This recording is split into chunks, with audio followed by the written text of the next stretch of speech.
3 Plus 1 Events presents the hottest party going down in Atlanta this Labor Day weekend, the Atlanta Black Pride Showcase. Welcome to the Candy Shop. It's going down September 2nd at 10 p.m. at Club Essex in Atlanta. This night will be filled with live entertainment from your social media faves, an open bar, a fashion show, and we even got a special exotic meal review featuring celebrity DJ Rowe, and hosted by social media stars Mooney and Cello, with a special appearance from Netflix and WeTV's own Oliver Twixt. Tickets are available right now on eventbrite.com. The open and free parking are included. Hey man, this is an event that you do not want to miss. See you there. My name is Do It For Us. Yeah. My name is Keisha, and I'm the best. All the big boys for it to feel my breath.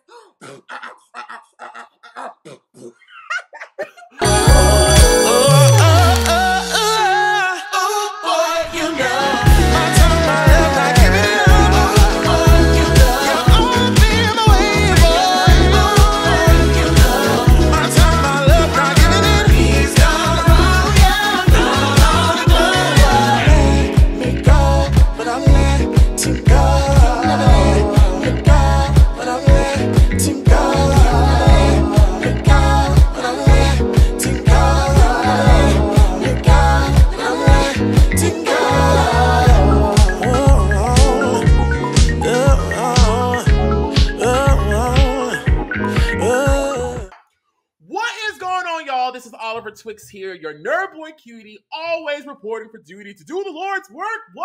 Once again? And we are back with another Twixt exclusive. However, it is not about America's Next Top Model. It is not about no Zeus show. It is about one of the shows that has inspired Zeus. What Zeus does today. I keep forgetting. I'm sorry. I keep forgetting this mic. Y'all know I like to lean and rock with it, child. Listen.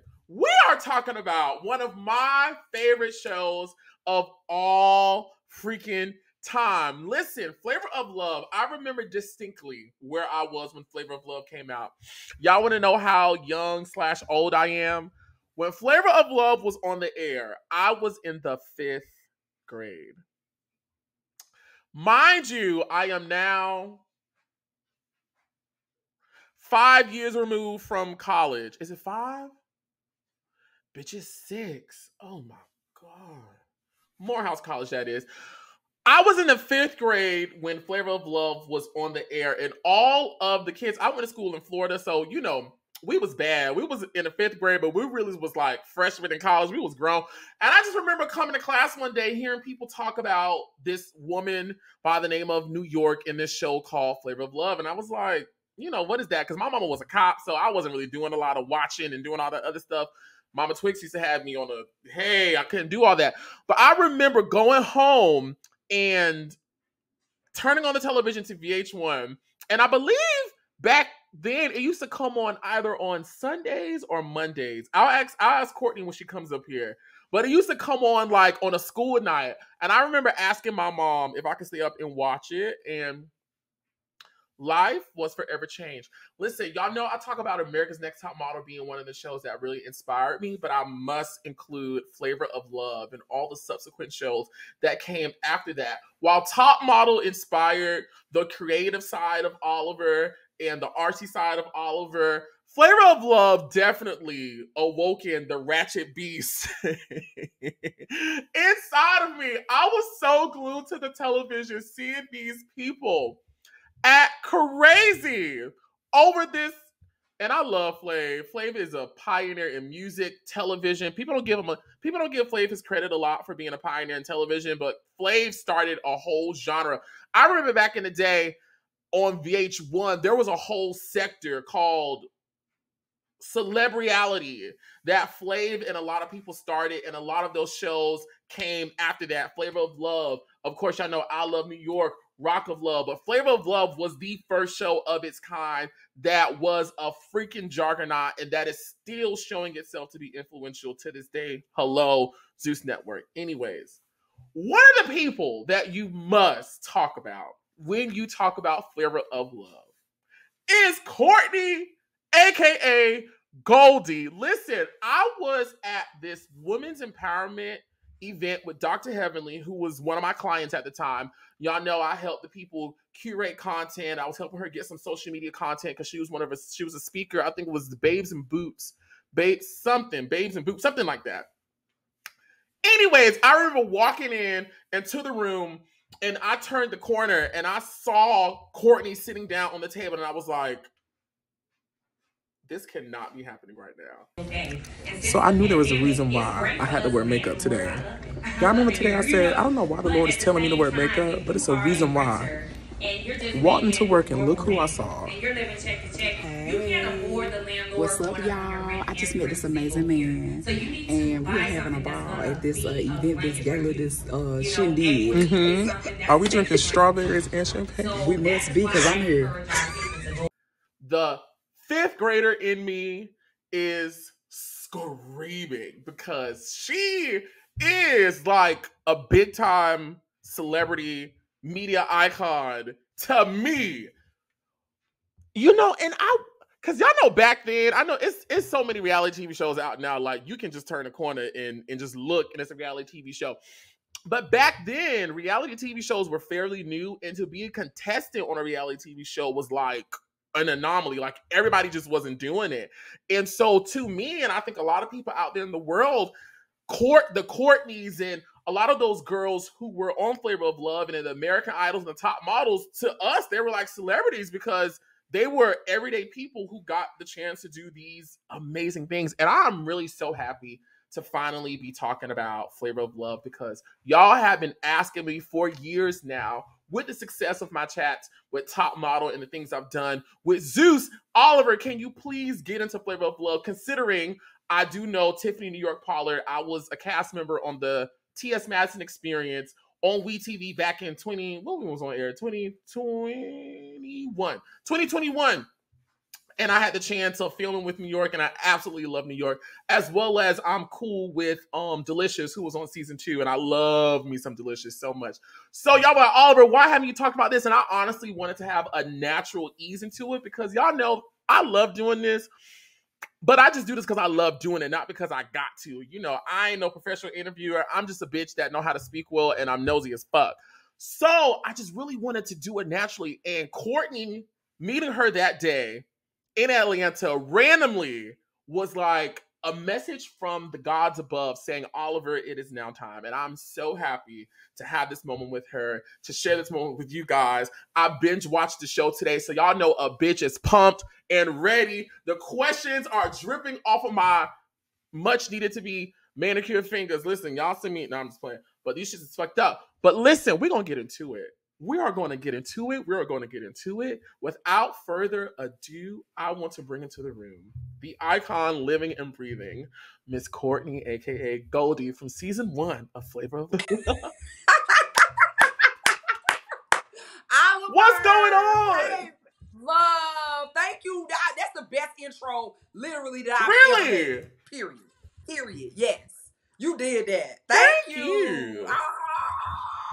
I'm so excited. I was equally excited when I met you. I have seen you on YouTube. I was familiar with your channel. So I was like, hey, I know he gonna want me to come on. I know we gonna talk. I know we gonna hear him talk. So yeah. Good Yes. Like I was telling the people, I randomly ran into you. Well, I'm not gonna say randomly. We're gonna say it was fate. I ran into you at the Babes and Boots event that was here in Atlanta downtown a couple of months ago. And I'm pretty sure when she saw my face light up, I'm pretty sure she was like, what the? I mean, I'm pretty sure you're used to it too, but I was just like, this is a gift to me right now. How was that moment for you? Yeah, no. That, like, I was already having a great time at the Women's Empowerment. You know what I mean? But you know, sometimes those events get long. It's a lot going on. A lot of people are talking. So I be in the back in the cut in the booth looking for like something else to get into. And you, sir, were my something else to get into. Thank you. That day. Thank you. You look absolutely beautiful. Where are you calling in tonight from? I am in Dallas, Texas. I'm originally from North Carolina, but I live in Dallas. Really? I'm always in Dallas, Texas. Yes. Yes. Call at me. Allegedly, supposedly, I'm helping one of my friends open a lounge there, but I don't know. We're going to see. I haven't talked to that Negro is so long. I talked to him today, but we're gonna see. We supposed to be opening up a lounge, child, but we're gonna see. Allegedly. The opening is coming allegedly. Okay. Well, just keep me posted. Will. Listen. You know, another thing I forgot to mention too, I was looking at the show today, and I'm a guy for credits. It dawned on me that the same Matt Odgers who worked on the TS Madison Experience with me is the same Matt Odgers that worked with you guys way back then. And I remember talking to him when I was doing one of my green screen interviews, because he was our story producer, editor, something like that. And I was like, and he was like, I've worked with New York since Flavor of Love. And I was like, wait, you did Flavor of Love? Flavor of Love is the reason why I'm standing before you right now. Do you remember, Matt? Wow. No, it really is. Listen, to see people that look like me, you know, brown people, chocolate people on television, it really does help give the people identity. Now, I don't know if in 5th grade, seeing the people, you know, scream, shout, and holler on the television is what I should have been watching, but it was something that kept my attention and that kept me entertained. Right. And we were just, you know, like I personally was really just trying to have as much fun as I possibly could on VH1's dime. Like, you know, it was the mansion for me. It was the unlimited food for me. The unlimited alcohol for me. It was all of that for me. Like, it was just, I knew it was getting ready to be epic. And it was funny because it was New York, I think, that said something as far as, like, how people were going to view it. She was like, ooh, girl, you know, we're going to look good on TV. Ooh, girl, this thing right here getting ready to be. And I was like, ooh, yeah. Like, it isn't just an experience for us. This is an experience for anybody who watches it. Yes. And I mean, it was a show. It was the first of its kind for us. And correct me if I'm wrong. Was The Bachelor out on ABC? The Bachelor was already out. So that was how they kind of sold the show. It was like, it was The Bachelor, but Flavor Flav is going to be The Bachelor. Yeah, exact same setup. So we were familiar with how it was going to go, but not really. Right. Not because exactly. It was our version of The Bachelor. You know, this is it wasn't on BET, but this is BET Bachelor. Exactly. Yeah. So and they did a pilot show for Flavor of Love. So I was doing extra work in LA, and I ran into a girl who was on the pilot. And so I was like, oh my God, how was that? And so she kind of pretty much gave me what the breakdown was, you know, of them going in the mansion. They already had 20 other girls they had already kind of tested, but none of them made the real season 1. So somewhere in some vault, there was a pilot episode. Pilot episode or pilot season? Pilot Okay, episode. right. I mean, which makes sense. Pilots are usually episodes. A Flavor of Love. And I had already, at the time when I met her, I had already seen the, you know, the ad for it or whatever on Craigslist. Because that's how they originally put it out for auditions, was on Craigslist. So I knew about it. And then so I leaned in like, ooh, girl, tell me more. What happened? How was it? You know, and so... yeah, I was kind of mentally ready when I got there. So was the audition saying like, this is a dating show for Flavor of Love? Or was it kind of more, what is it? You know, a little bit more secretive? No. You knew. No. You knew going in that it was going to be a dating show with Flavor Flav. Yeah. Yeah, what's funny though is like when we go, so like my homegirl called me to go to the audition with her. I talk about this on stage, but she called me to go to the audition, and when we got there, it was only 3 of us in line. And I'm like, well dang, this look like a show don't nobody want to be on. Why is it only 3 of us? Because I'm thinking, you know, LA auditions, it's like, you know, a lot of people. But anyway, so we go back. You know, the producer or the casting people asked us, like, could you see yourself falling in love with Flavor Flav? My homegirl goes, no. And I'm looking at her like, well, you ain't gonna get on the show talking like that. And then when they asked me, you know, I said, yeah, he look like everybody else I done dated. Let's go. Did he really? Did he really? No, I'm asking. It might have been one or two. I got you. But you was trying to get the job. That's how you get the job. That's how you get the job. So, okay, let's backtrack a little bit outside of you auditioning for the show. What was Courtney doing before Flavor of Love even entered her life? So, okay, I had already been to college. I'm a graduate of UNC Chapel Hill, Tar Heel.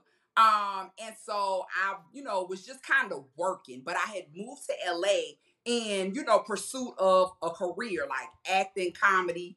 So I knew I wanted to do all of that when I got there, but I had been in LA for 2 months. 2 months, y'all, when I got this show. Wow. So yeah, I was already like doing stand-up. First time on stage, I was at the Comedy Store. So, I was in LA just kind of trying to get into the business and figure it out. And then reality TV came out of nowhere. Like, it was just, I was auditioning for different stuff, and that just happened to be an audition that I did. It wasn't like I was like intentionally seeking out, like, oh yeah, I'm gonna be on reality TV. Like, it wasn't like that at all. It was just another job to me, Wow. Okay. So to get it right, you weren't actually looking for love. You were just looking to work. I was looking to work. And so I'm assuming they paid y'all to be on the show. Yeah. Is it okay if I ask you how much they was paying y'all back then? It's okay. It's okay. That's 20 years ago. You done got so many checks since then. Yeah. Yeah, no, we were making like $100 a day. Okay. That's what they still giving to people though for those type of shows. Don't ask me how I know. Yeah, unless you're on like a Housewives of Atlanta and you've been on their season after season, which I don't know why they didn't do something like that with us, because that would have been kind of dope, But anyway, it was $100 a day. And, I was the winner, I say, because I didn't win, but the winner was there for a whole, like a month, 4 weeks. Yeah, so y'all can do that. Right. So, which leads to my next question, and I'm jumping around a little bit, just going with the flow of the conversation. How long did y'all film? You mean like per day or totally? So a month. But when you got eliminated on the show, you left that night for real. Like, you went home. Oh, wow. Every elimination, your bags were packed. Because you never knew when it was going to be time for you to go. And then they went up, grabbed your stuff, put you on a van, and took you back to wherever you was from. Really? Like, you went home for real? You went home for real. So it's like, how long did we take? Well, the show, taped a total of like 4 weeks. But like, I left at like 3 weeks and 2 days. So yeah, and I was sad, honey. I was hurt. I would leave. Okay, we gonna get to your elimination, which hurt all of us because of course you are a fan favorite, probably the first fan favorite of the whole Flavor of Love franchise and whatnot. Like, you were the people's champ. I appreciate it. Yeah. Man, it's amazing to me that all these years later, like, I still get recognized like every day. Whether it's from my face or whether it's me talking, like, people go, I know that voice. I know you. Goldie, I know you. How does it feel for people to still be so interested in this show that happened almost 20 years ago? I think it's amazing. It's amazing because I never could have, I never would have thought that like this long people would. My dad said that to me though. He was like, people gonna recognize you forever. And I was like, really? I would have never thought, but it's dope. Yeah. I mean, if you gonna kiss Flavor Flav, you might as well be, liked and loved forever. Like, right. If you go kiss Flavor Flav, oh my God. Especially if you hunch Flavor Flav. I didn't hunch. The people say Flav got a big dick though. New York said that. New York has told us Flav got a big dick. She told you that? Yes, Yeah, she told me this. Yeah. She said Flav got a big dick. Yeah. Well, I heard. I have no personal knowledge of my own, but I have heard that is true. But that's usually how it is in all respect to Flav. Like, I really do. I think Flav is an icon in music and media. I'm just keying right now. But it's usually them little decrepit, small, looking motherfuckers. See, you messy. It's them that always got the big dicks. That, like, you be like, damn, nigga, where'd you get this dick from? Like, it's never really the pretty boys. It's never really them. It's always them, like, rough, tough. Little scraggly looking. Gotta put that bomb in there, baby. That monster. They be sitting on their monster. Oh, no. Yeah. So I want to see a little bit. Yeah, definitely the confidence. I definitely could understand the confidence that he had. Yes. So you told us you found out about the audition from Craigslist as well as hearing around town about the pilot, and you were chatting with some people who had been involved. Someone down here in the chat said that Safari allegedly was involved in the pilot. We're going to get her on here to verify this. Was she? That could be. I could see that because she's from LA. So I could see that. Yeah. I'm curious to know from you, what was the onboarding process like before actually filming? So, like, I've done The Circle on Netflix, and I had to do, like, evaluations. I had to do a little bit of screen testing. I had to have meetings with the producers. It was a lot of things. I talked to girls from America's Next Top Model. Some of them said they had to go to the doctor and get, medical exams and stuff like that. What was it like for you filming the first season of Flavor of Love? So it was a lot of that too, because, I think one, they want to make sure that you're not like mentally unstable. And then, so, you have to do the psychological test. They're asking you all the same questions over and over again. But then you also have to do like medical, i.e. STD test. So, they want to make sure you ain't got none. You ain't bringing none to the table. Because they wanted us to make sure we were good. But then it was in the paperwork like, Flav ain't have to take no type of nothing. So sleep with at your own risk. Type situation. Yeah. So it was, it was a lot of paperwork. Just kind of making sure that you really were gonna do it. And you were really gonna be with anything and everything that the show could throw at you. Okay. All right. So we go to episode 1 and we see you guys standing there waiting for Flav to enter. Tell us what happened before we at home see you guys standing there. Because of course I know there's a whole production process that leads up to that. Well, yeah. Okay, so we we had to stay in a hotel, and I don't even remember where it was, but we had to stay in like this really nice hotel for 3 days. So it was like a Friday, Saturday, Sunday thing. You can't leave the room. You can't, you had to like order, room service or whatever to get food. And no, you didn't have any contact with anybody because they don't want to run the risk that you're going to walk in the hall and like see a girl or start talking to somebody that you're not supposed to know nothing. So you're really trapped in your room. So that Sunday we come downstairs and you finally get to see everybody that you're on the show with.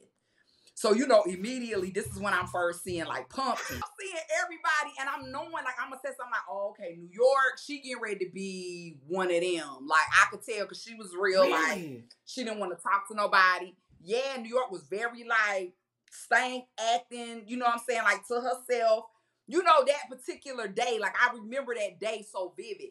And then Heidi was walking around with, like, all of these pink feathers, and I was like, yep. You gonna be the one that I come for on the regular. I knew it. She was giving that off. So, but for the most part, everybody else was seeming really cool.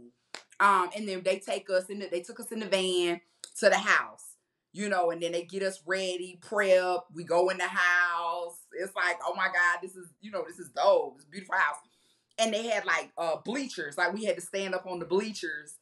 And we stood there forever, like hours and hours, just waiting for him to come. And that is how I got so drunk. That is because they kept giving us champagne while we were waiting, but we never got food.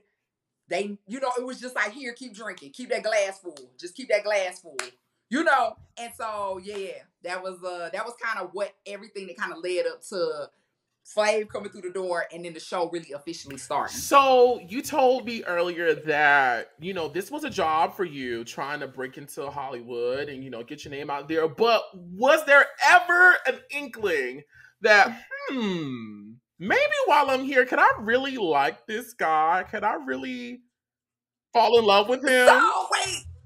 Okay, wait. So I don't think it was ever I could fall in love with him, but I really, really liked him. Like as a person from the jump. Like he was, cause you gotta remember, like I'm an 80s baby. So I'm a fan. Like I'm a fan of Flav. So being around him is not just like, oh, this is some guy that I'm cast with. Like this is Flavor Flav. So I wanna be, cool with him. I want to be around him. I want to get to know him like genuinely. But yeah, the love part, not so much. Not like no. Were you single at the time? Oh, okay, cool. Yeah, I was. And I just love, I'm a flirt. Like, I'm a natural flirt anyway. So I'm just, like, flirting with this man, like, crazy. The whole time. I have no idea what he was thinking, but I was really cutting up. It was bad. So we then see Flav give people names. The version that I watched today, I didn't see him give you a name on television. What was it like meeting Flav and him giving you the name Goldie? What made him, first of all, name you Goldie? And then if you can recount for us what that moment was like, because we didn't see it on air. Oliver, I wish I could, love. But I was so drunk at that moment. I don't even remember getting a name. I can't even tell you what. I don't know. I asked him later. I said, Flav, why did you give me that name, Goldie? And he was like, cause you light up a room, G. Like, that's what he said later, but I have no recollection of that moment at all. Well, listen, we're about to play a game that I absolutely love doing this, so hopefully your memory works today.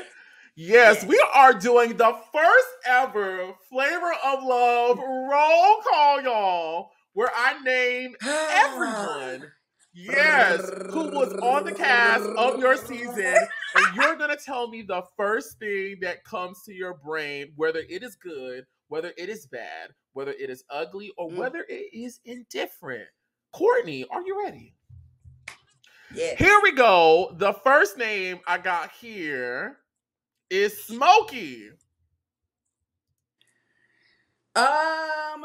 Smokey. I feel like good, but somewhat indifferent. Yeah, because I don't like. I'm trying to picture. I can't picture Smokey. That's fine. I can't picture Smokey right now. Yeah, but I don't remember any like negative like energy or anything with that name. So yeah, good. Well, I say good and good. What about the lady named Shells? Shells, good. I remember Shells. Yeah, Shells was good. But like I don't know if you want me to say one word. No, explain. Yeah.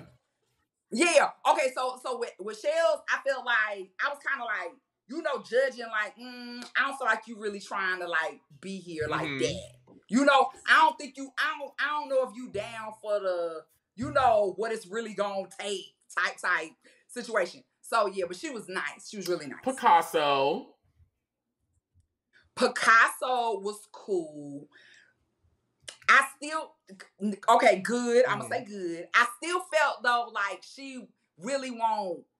I got the vibe like she didn't want him to touch her. Oh. Like she was kind of like, yeah, like I talk to you from over here, kind of thing. So, but I hate but too though she was like really nice. So I hated when she went home. What about Bubbles? Bubbles, good. Bubbles, and you don't have to say good, bad, or ugly, or different. It's just whether what you got to say is good, bad, ugly, or indifferent. Yeah. Well, she was really tall, right? Oh yeah. No. She was cool. No. She was real cool. I liked her. Yeah. No, she was cool. And probably one of the most infamous people who got eliminated the first night, Cherry. You know what? I'm a grown woman. I'm just gonna need Cherry to keep my name out of mouth. I would need Cherry to keep my name out her mouth. Honestly, I don't. You know what? I never did have no problems with that girl. I didn't even know that I was getting the evil eye I didn't know she was feeling some type of way. But at the end of the day, when I went back and watched the show and I saw her energy, I was like, are you jealous? Like, are you what? Like, are you mad? Like, what's the problem here, sweetheart? We all had like an equal opportunity to make an impression. So, but at the end of the day, indifferent. So the things were left. But we're gonna jump ahead to the reunion where she was like being very aggressive, not only towards you, but like towards a lot of people that day on the stage in New York. What was the problem with Cherry that day? I don't know. I think it was just like, this is my moment. I get another moment to kind of shine. And I felt like that was her opportunity to, like, shine and kind of parlay back on some of the things she said on the show. Yeah, I guess. I don't know. Like I said, I didn't have a problem with her at all. But I mean, I'm still not gonna let you sit there and talk crazy. Like, I'm definitely gonna say something back. So yeah. But God bless her. God bless her. I felt so bad because she was kissing Flav all in the mouth the first night, and she was like really pushing up on him, and it was like, damn, he said no that quick. That sucks.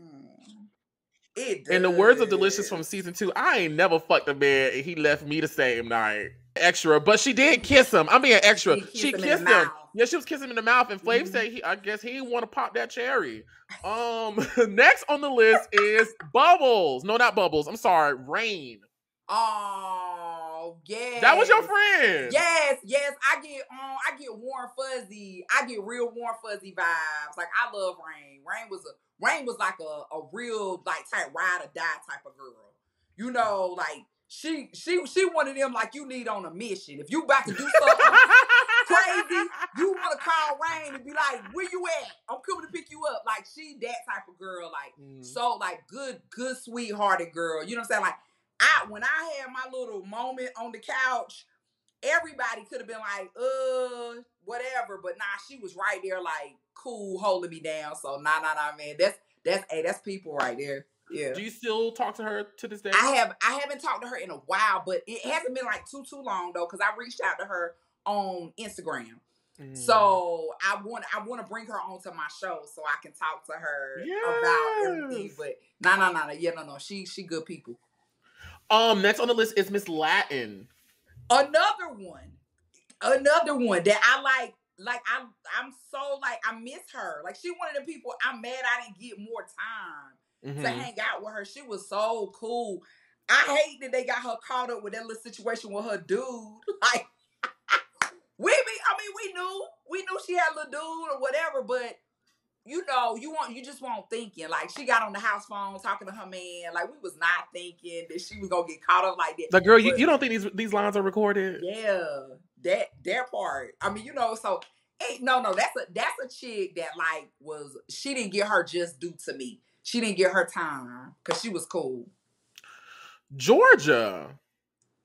Yeah, R.I.P. She passed away. I did not know that. Yeah, she passed away. So, but that was my girl. Georgia was doing comedy too in L.A.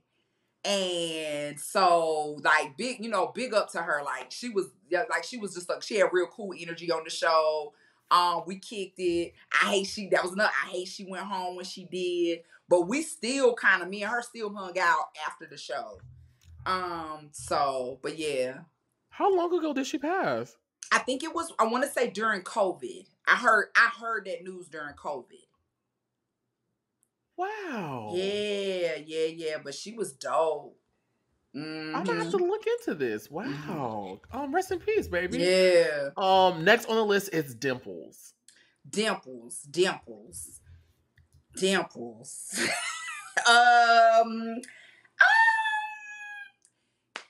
Indifferent. We're gonna say good. Yeah. Okay. Y'all, please look. Y'all don't hold me. We gonna get out of this neck of the woods. It's okay. We gonna get through it. Don't hold it against me like it's not that I didn't love you 20 years ago, but it's been a minute. Yeah. And the last of the Mohicans, Apples. Before we get into like the girls, I'm pretty sure you remember. Right. Apples, I do remember Apple. Apples was really cool. But once again, it was that kind of like, I don't want, I don't know how, if I want you to touch me, I'm going to talk to you from over here, with the arms folded energy. It was a lot of arms folded energy. So, but she was nice. Yeah, she was a nice girl. Next on the list is Peaches.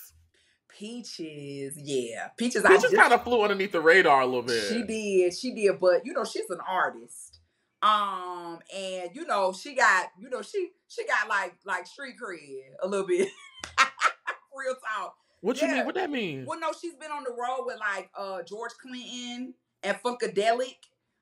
She's been on the road with Debbie Allen. Like, yeah, my girl got some street cred. But she, she was cool. Like I had fun with her on the show. Yeah, no. Good people. Real good people. Serious. Okay, Miss Atlanta. She was a model. She was a model. She was a model. Now, see, let me tell you something. Serious was funny. I don't think they showed enough of her funny.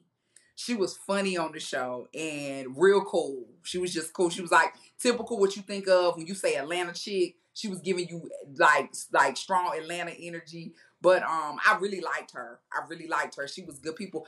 I haven't seen, it's random that I haven't like seen her or come across her nowhere in the mix. But I liked her. Do you think they set her up to go home or I think it was a little hate. Like from wherever source, I don't know, but I think it was a little hate. Like they were kind of trying to say she was promoting her modeling career. But what do you do on reality TV? You promote your career. Now maybe you do it, subconsciously or under the radar, but at some point you gonna put your career out there. So she was a model. She was a model. She was a model. Yeah. Next on the list is Sweetie, who, by the way, before you begin, I remember seeing Sweetie years later on, was it the X Factor? Or I think it was America's Got Talent, and she was with this other group, and she was rapping. Oh, okay. She was rapping. Yeah, but we knew she was a rapper then. Sweetie was really, really cool. I think she got a raw deal at the end. You think so? Left, when she got eliminated, I think she got a raw deal. Because I've seen that like where her and Flav went back and forth or whatever, and she was like, I really liked you. I was there for you. Like, I felt that. I felt her like, no, I think she really was trying to get to know him. You know what I mean? In just like a real way. So no. But she was cool. I had fun with her. Yeah, Flav's retarded. He's retarded. You retarded. It's retarded. Child, you can't say that word in 2023. Ain't that crazy? I know. You can't say that word. No, you will get canceled. Yeah. Right. And I'm just saying it in context. I'm just repeating her. So don't come over here fucking with me, all right? I ain't calling nobody retarded. I'm just repeating what she said. But it's so many words you can't say. You be like, I just want a sign language. Because I don't want to fuck up the thing. Because I didn't mean it. Right. Yeah. Shit. Next on the list is Red Oyster. My girl Oyster.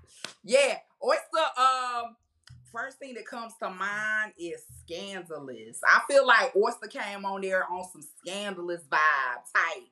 With her little whip. Dominatrix with the red every day. Right, with the little red. I was intrigued. I said, girl, what you gonna do to Flav? You gonna tie him up? You gonna spank him? You gonna put oil all over his little body? I'm looking like an oil slick, like, girl, what are you gonna do?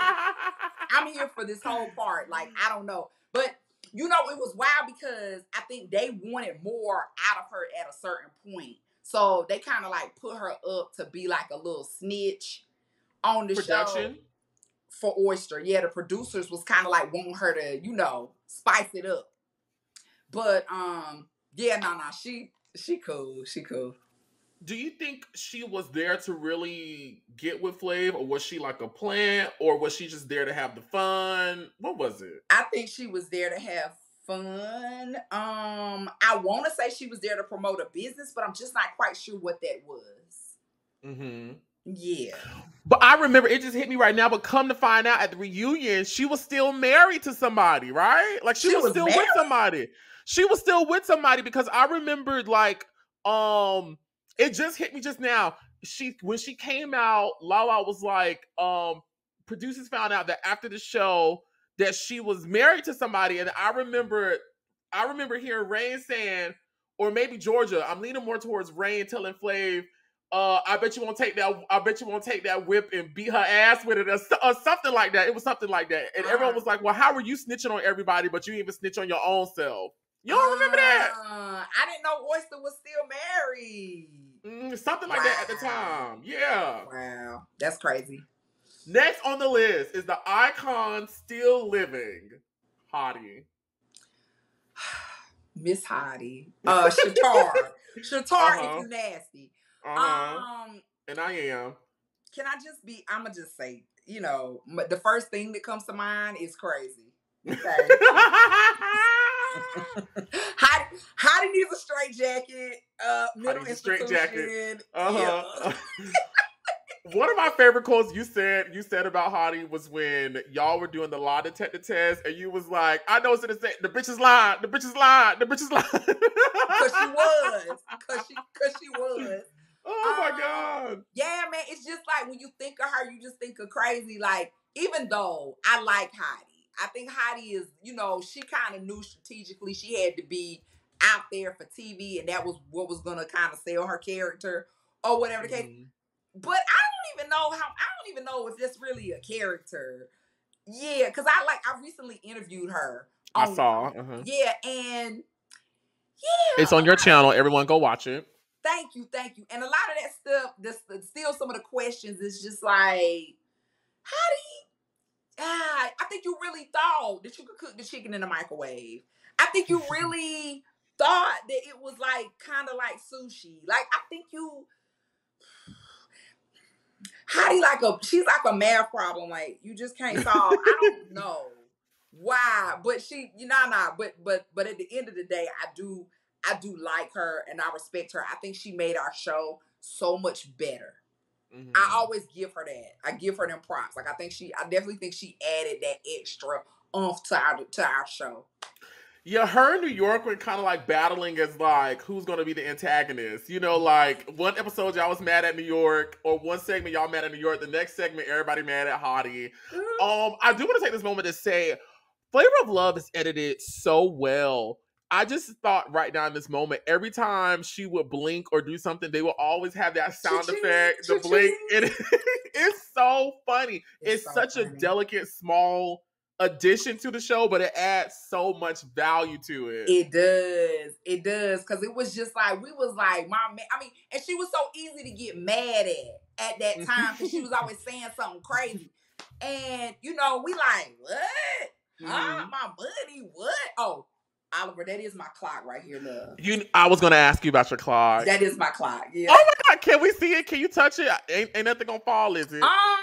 You know what? Maybe. Let me see if I can, like, grab it. I think I got it, like, taped down. But this is my... Wait. Oh, my God. The other way. Uh-huh. Oh, my God. Look at you. You look the same.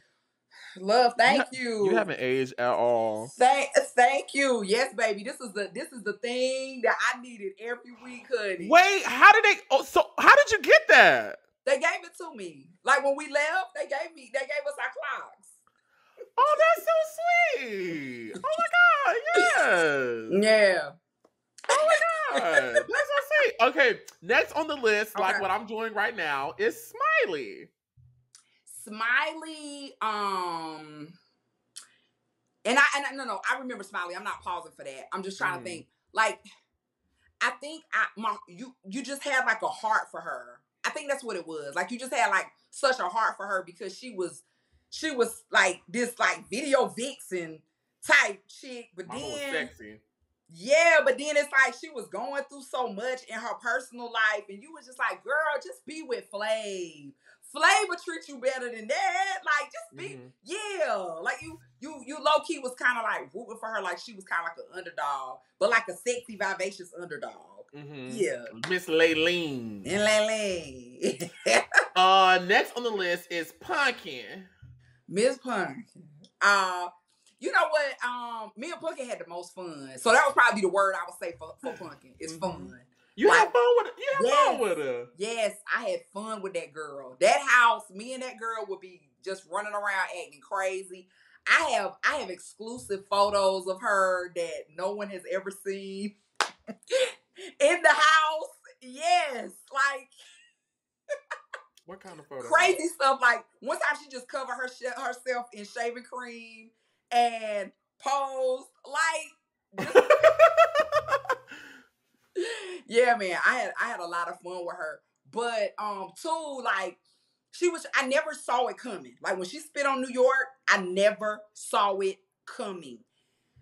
Oliver, I didn't know. I had no idea she was gonna do that. Like she kept saying, "I just want to hit her." Did you see it? Did you know about it once you saw it on the show, or did you already know about it before the show came out? No, I saw it at the reunion show. Right.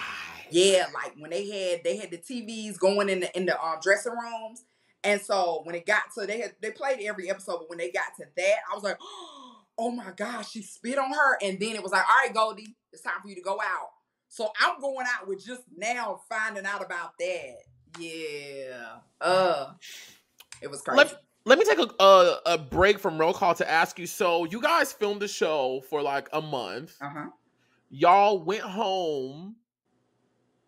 And the show came out how soon after that? So we taped in October, November of 05.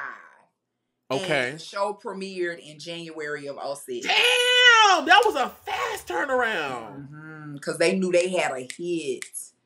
That show was supposed to come out in the summer of 06. They didn't want to wait. Production was like, nope, let's go. They wanted to get it out there fast. Oh my gosh, I'm smiling right now because I remember back in the day, y'all. Back in the day, y'all. I mean, technically it is back in the day at this point.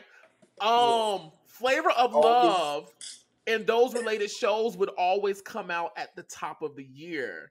So like, and I remember this like vividly, like the first week of January, it will always be either a new season of Flavor of Love, and then eventually it became a new season of I Love New York, or like it would be like one of their shows from that celebrity franchise, or not franchise, celebrity, what would you call it? Sector. I'm gonna use sector until the right word come up in my brain. Okay. But they will always premiere it at the top of the year. And so we would be watching this on Christmas break, and then we would come back to school and talk about it and like catch up with each other in middle school talking about this shit. We should have been talking about other stuff. It just jogged my memory with you saying that.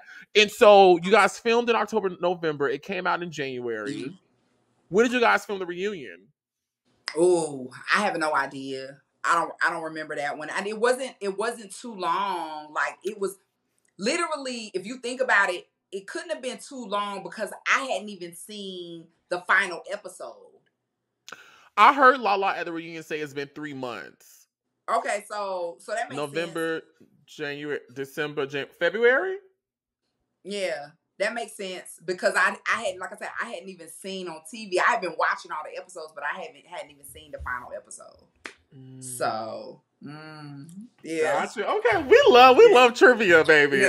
Yeah. Jumping back into roll call, where she got her start, the place where she got her start, and is now honestly a pillar of not only reality TV but pop culture.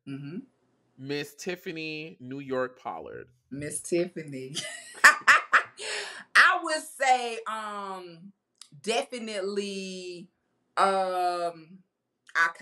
I would give her iconic. Yeah, New York. People knew about New York, and they really hadn't even watched the show. You know, like, and I think she was like, she kind of knew what it was gonna be. You think so? I think so. Like, just little things she would say. But being on the show with her was an interesting experience because nobody liked New York on the show. Like, nobody was fooling with her, but I did like her.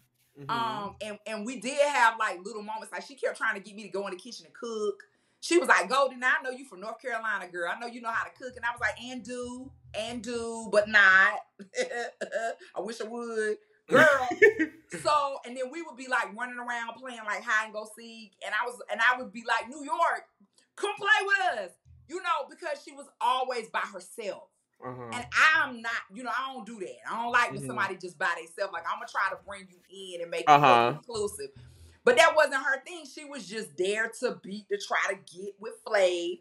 And that was her thing. But as the story progressed, me and her, like, was spending more and more time together. So we went to the zoo together. We had a great time. You know what I mean? At the zoo. And then, you know, that night when I kissed him, and we're gonna get into it. She was mad. But see, even before that, me and her was kicking it in the room, getting drunk. Look, let me say, one of my favorite alcohols to this day, New York introduced me to it. So, which is Kettle One vodka. Kettle One vodka. Yes. So, you know, it was like we had fun. Like, we had some good moments, and she knew that. Like, I wasn't trying to be a threat. However, I am sexy. Okay? And yeah, I did see your booty. I was like, oh, Goldie got a little booty on her. Without a little booty. I have a fatty. I got a nice little situation going on. So I love it. So, I love you know, it. at some point, baby, I'm gonna turn up. But no. I didn't have any I didn't have no ill feelings. Like I thought she was, at the end of the day, I thought she was really cool. And just to see how she parlayed after the show was amazing to me. Yeah. It was amazing to me how she parlayed everything after that. So hey, you know, kudos. No, of course, like I said earlier, I had the pleasure of working with New York on the TS Madison Experience that aired on WeTV, guys. And I think you can stream it on Watch All Black or Amazon. Like, go watch it. It's a really good show. And, you know, her and TS Madison are friends. And so I have been knowing New York. Oh my God, I'm loving this right now. I'm having so much fun. I'm actually, before we filmed that show, which we filmed in 2020, I met New York back in 2018. Okay. At TS Madison's house. And this is me fresh out of college. And I'm like just getting into the industry. So like seeing these people, I'm like, oh, I know them. I know them. Yeah, I've heard that she's really been embraced by like the LGBTQ community, the trans community. Like she hosts a lot of events for people. So yeah, man. Yeah. And I'm actually gonna post a photo that her and I took that night. But when I walked in, I'll never forget this. I walked into T.S. Madison's living room and she looked at me and she said, "Who are you? What's your name? Come here. What's your name? Come here." And she said, "Come outside with me on the patio." Because Madison don't let nobody smoke in her house. She was smoking her cigarette. I was going to say, because I know she wanted to smoke. She was smoking a cigarette. She was smoking her cigarette, blowing her smoke all in my face, child. Oh, she said, "You're going to be somebody someday, okay? I just want you to know that. You're going to be somebody. What's your name? Tell me your name again. I'm going to remember that." I said, well, and I'm young and when I'm like, starstruck, yeah. So starstruck, but it stuck with me. It stuck with me, excuse me. And then years later when we filmed the show and we were in the back waiting, and mind you, New York is fabulous. So, child, she flew in, filmed her scenes, she flew it out. I mean, hey, when you got it like that, you got it. I'm trying to get there, okay? Yes. But anyways, we were waiting and I was like, "Hey, New York, do you remember me?" She said, "Yes, I know exactly who you are. And didn't I tell you?" And I cried a little bit because, like New York crazy as fuck, but to a lot of us, she's like a deity. And for me to have that moment so early on in my career, it really did. It still to this day sticks with me, and I'm so grateful for it. She's really cool as fuck. Like she's cool, a cool lady. Yeah, and that was one thing that I just regret that I just didn't get to spend more time with her after the show. Cause we bumped into each other at like an award show after, but then that was it. Like it was like a brief, like, "Oh hey, what's up, girl, and then I have not seen her face to face since. Yeah. Well, I don't know if I can say that. I'm gonna say that. Well, last time I heard about New York, child, Miss New York, I ain't gonna tell her business because she ain't gonna slap me when she see me. But they told allegedly New York had found her a rich man. Allegedly, I heard she got married. Ooh, I ain't say all that now. Well, that's what I heard. I saw her on somebody's interview talking about the fact she found love and she got married. It was a rich man, and that man don't play about New York, and he understands she New York. Allegedly, y'all ain't hear this from me. He was like, I understand you New York, but you need to get your ass back home, okay? You need to get your ass back home, okay? Okay. Mm-hmm. I mean, but they said the man was loaded. I'm sure she's resting in her femininity right now, talking about, yes, daddy. Okay, yeah. daddy. She said the man was loaded, like rich, like rich. Won't he do it? Next on the list, another girl that knows about getting a rich man, the winner of Flavor Flav Season 1, Nicole Alexander, a.k.a. Hoops. How Nicole, you gonna say another girl that knows about getting a rich man? Cause she did. She had got Shaq. She did. She did. And I don't think she was the only one with money. But no. Yeah. Of course not. Of course not. Now, I'm gonna say my word for Hoops would be cool. Like Hoops just was so cool. Like just a cool girl to hang out with. We had a lot of fun too, because it was kind of always like me, her, and little Pumpkin. It was always me, her, and Pumpkin. So she was just really fun. I think she knew how to kind of turn it on when Flav would come around. But she didn't have to do much. She's a gorgeous girl, so she didn't have to do much. It was like, he was like, dang, So we knew it was going to either be between her and New York who was going to get, win. I was just trying to, stay in the mix. Get to the end. To keep my coins. I was trying to stay in the mix. So, but no. Definitely a cool person. Did you see her and Flav breaking up? Did you see that coming? Did I see them ever getting together is the question. I got you. I feel it. Yeah, I just, it was the show. Yeah, it was definitely for the show. I just didn't see that lasting in like a real way. And what makes you say that? I don't know. I think we kind of, you just got that feeling that it wasn't like for forever. It was gonna be, for the time being, but not really forever. Because you think about what it is, like it's a show. It's on TV. So I don't think anybody ever really thinks these relationships are gonna last. I think when they do last, you're like, whoa, they're still together. It's shocking when they do last, but in general, you don't really see that happening. Next on the list is Big Rick. Oh, the homie. Where is he now? Huh? Where is he now? I don't know. I haven't seen him in so long. Big Rick was like good people. Like he was just kind of like that Buddha that you rub for good luck with whatever you had to do that day. Oh man, he was dope. I'm so glad they like brought him in to the mix of it. Was he really Flav's security guard? I think for the purposes of that show and that time, yeah. Oh, wow. Because Flav didn't go anywhere without Big Rick. And then I could just hear his laugh. Like I could hear his like big, like hearty, like laugh. And something he would kind of like comment, like do little commentating too on the side. Or I'd be making him laugh. No. Big Rick was dope. Yeah. Flavor of Love. Flavor Flav himself.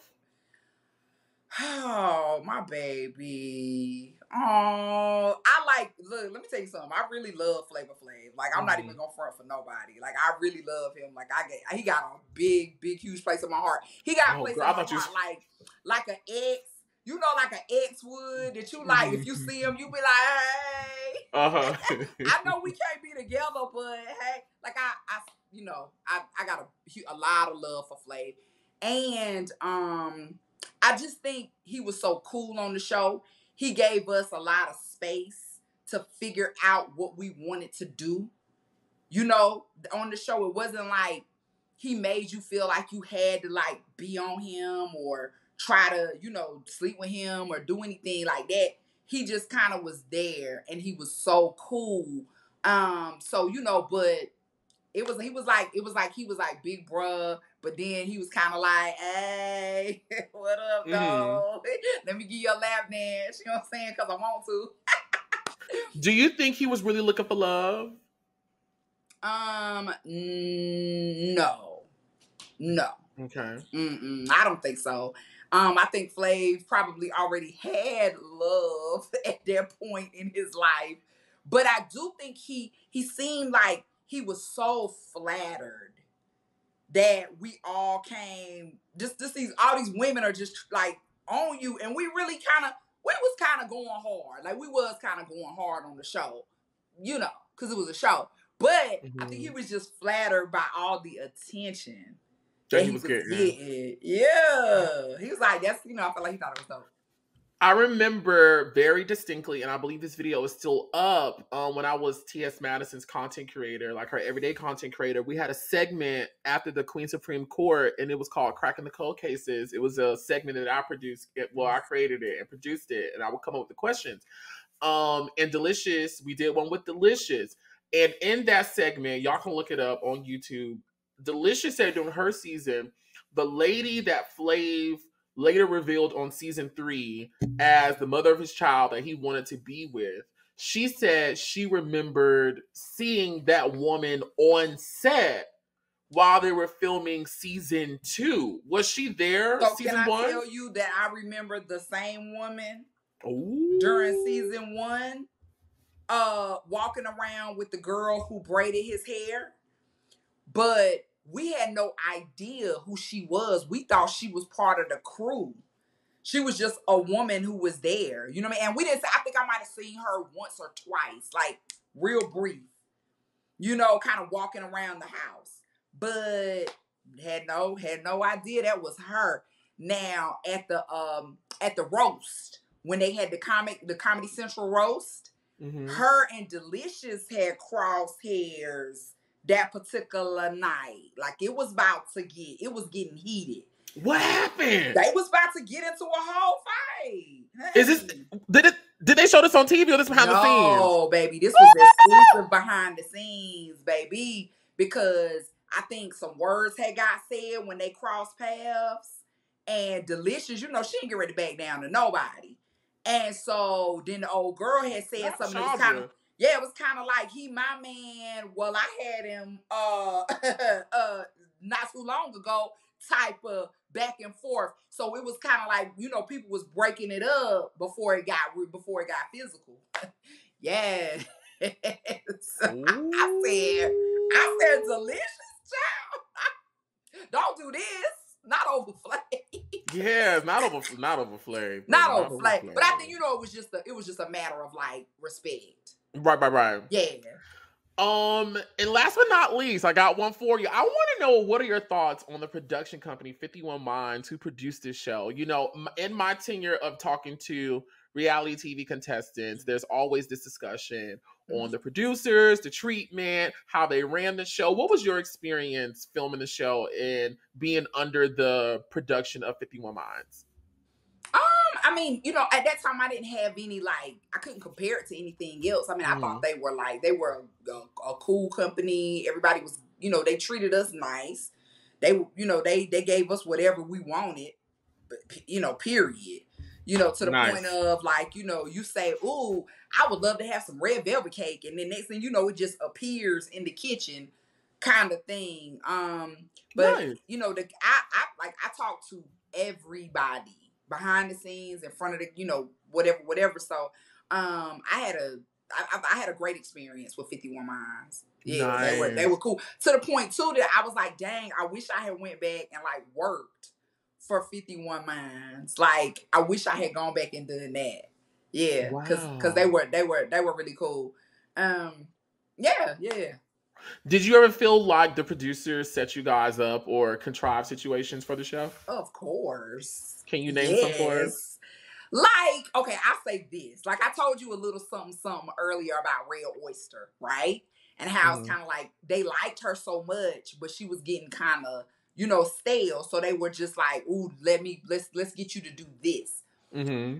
I remember, like, right after when Bridget Nielsen gave us a lie detector test, right after that, I remember both of the producers came and they sat me on the couch and was just like, Goldie, you could win. But you gonna have to, step your game up a little bit. And I'm like, oh, okay, whatever do you mean? Type, but it was just that. It was just kind of the suggested, like, you got to do something to stand out more, than just being funny and witty in this situation kind of thing. So, but I was cool. I was very happy with my 4th place status. I mean, it's very iconic. Very iconic. I was okay about it. It was all good. Yeah. I went home when I understood the assignment, and I went home when it was time to go. A lady always knows when to leave. There's always that thing about the person who goes home in 4th place or like right before the finale. So I was on the circle. And I said, if I did not win the show, I want to go home right before they go to the finale. Like, I don't want to be in the finale. I want to be the bitch that got denied right before the finale. Yep. And to me, it's always something special about that person who's in that spot and or 4th place. It's just something about that 4th place person that's just always so special. Yeah, because you've been there throughout the whole thing, but you just don't. You're not going to be able to go to the final. And that was okay. 2, I kind of figured it was time because I like they brought people's parents on, and both of my parents were deceased. So I was like, okay, what y'all gonna bring a grandma on here, an auntie, a cousin? Like, who you gonna bring? You know what I mean? Type thing. So I kind of figured that too. They really wanted to bring that parent element into the show. So before the parents actually got there, you guys knew that parents were coming? Mm-hmm. Oh, wow. Yeah. So I had called my grandma and was like, Grandma, can you get a flight? Can you get to California? And she was like, I guess. What's involved? What we doing? Goldie, you just finished roll call, girl. You did such a great job. That was so much fun. Thank you. 3+1 Events presents the hottest party going down in Atlanta this Labor Day weekend, the Atlanta Black Pride Showcase. Welcome to the Candy Shop. It's going down September 2nd at 10 p.m. at Club Essex in Atlanta. This night will be filled with live entertainment from your social media faves, an open bar, a fashion show, and we even got a special exotic male review featuring celebrity DJ Rowe, and hosted by social media stars Mooney and Cello, with a special appearance from Netflix and WeTV's own Oliver Twixt. Tickets are available right now on eventbrite.com. The open and free parking are included. Hey man, this is an event that you do not want to miss. See you there. Tell us about the couch moment with Picasso. I remember Picasso now. With the fro. Well, not yes. Fro. She had the curly She had the curly hair, and she said she liked to play in her pussy. Did she say that? Okay. She said she liked to masturbate. She said she liked to masturbate. And Flav said, I like to masturbate too. It was Picasso, it was you, and it was Sweetie.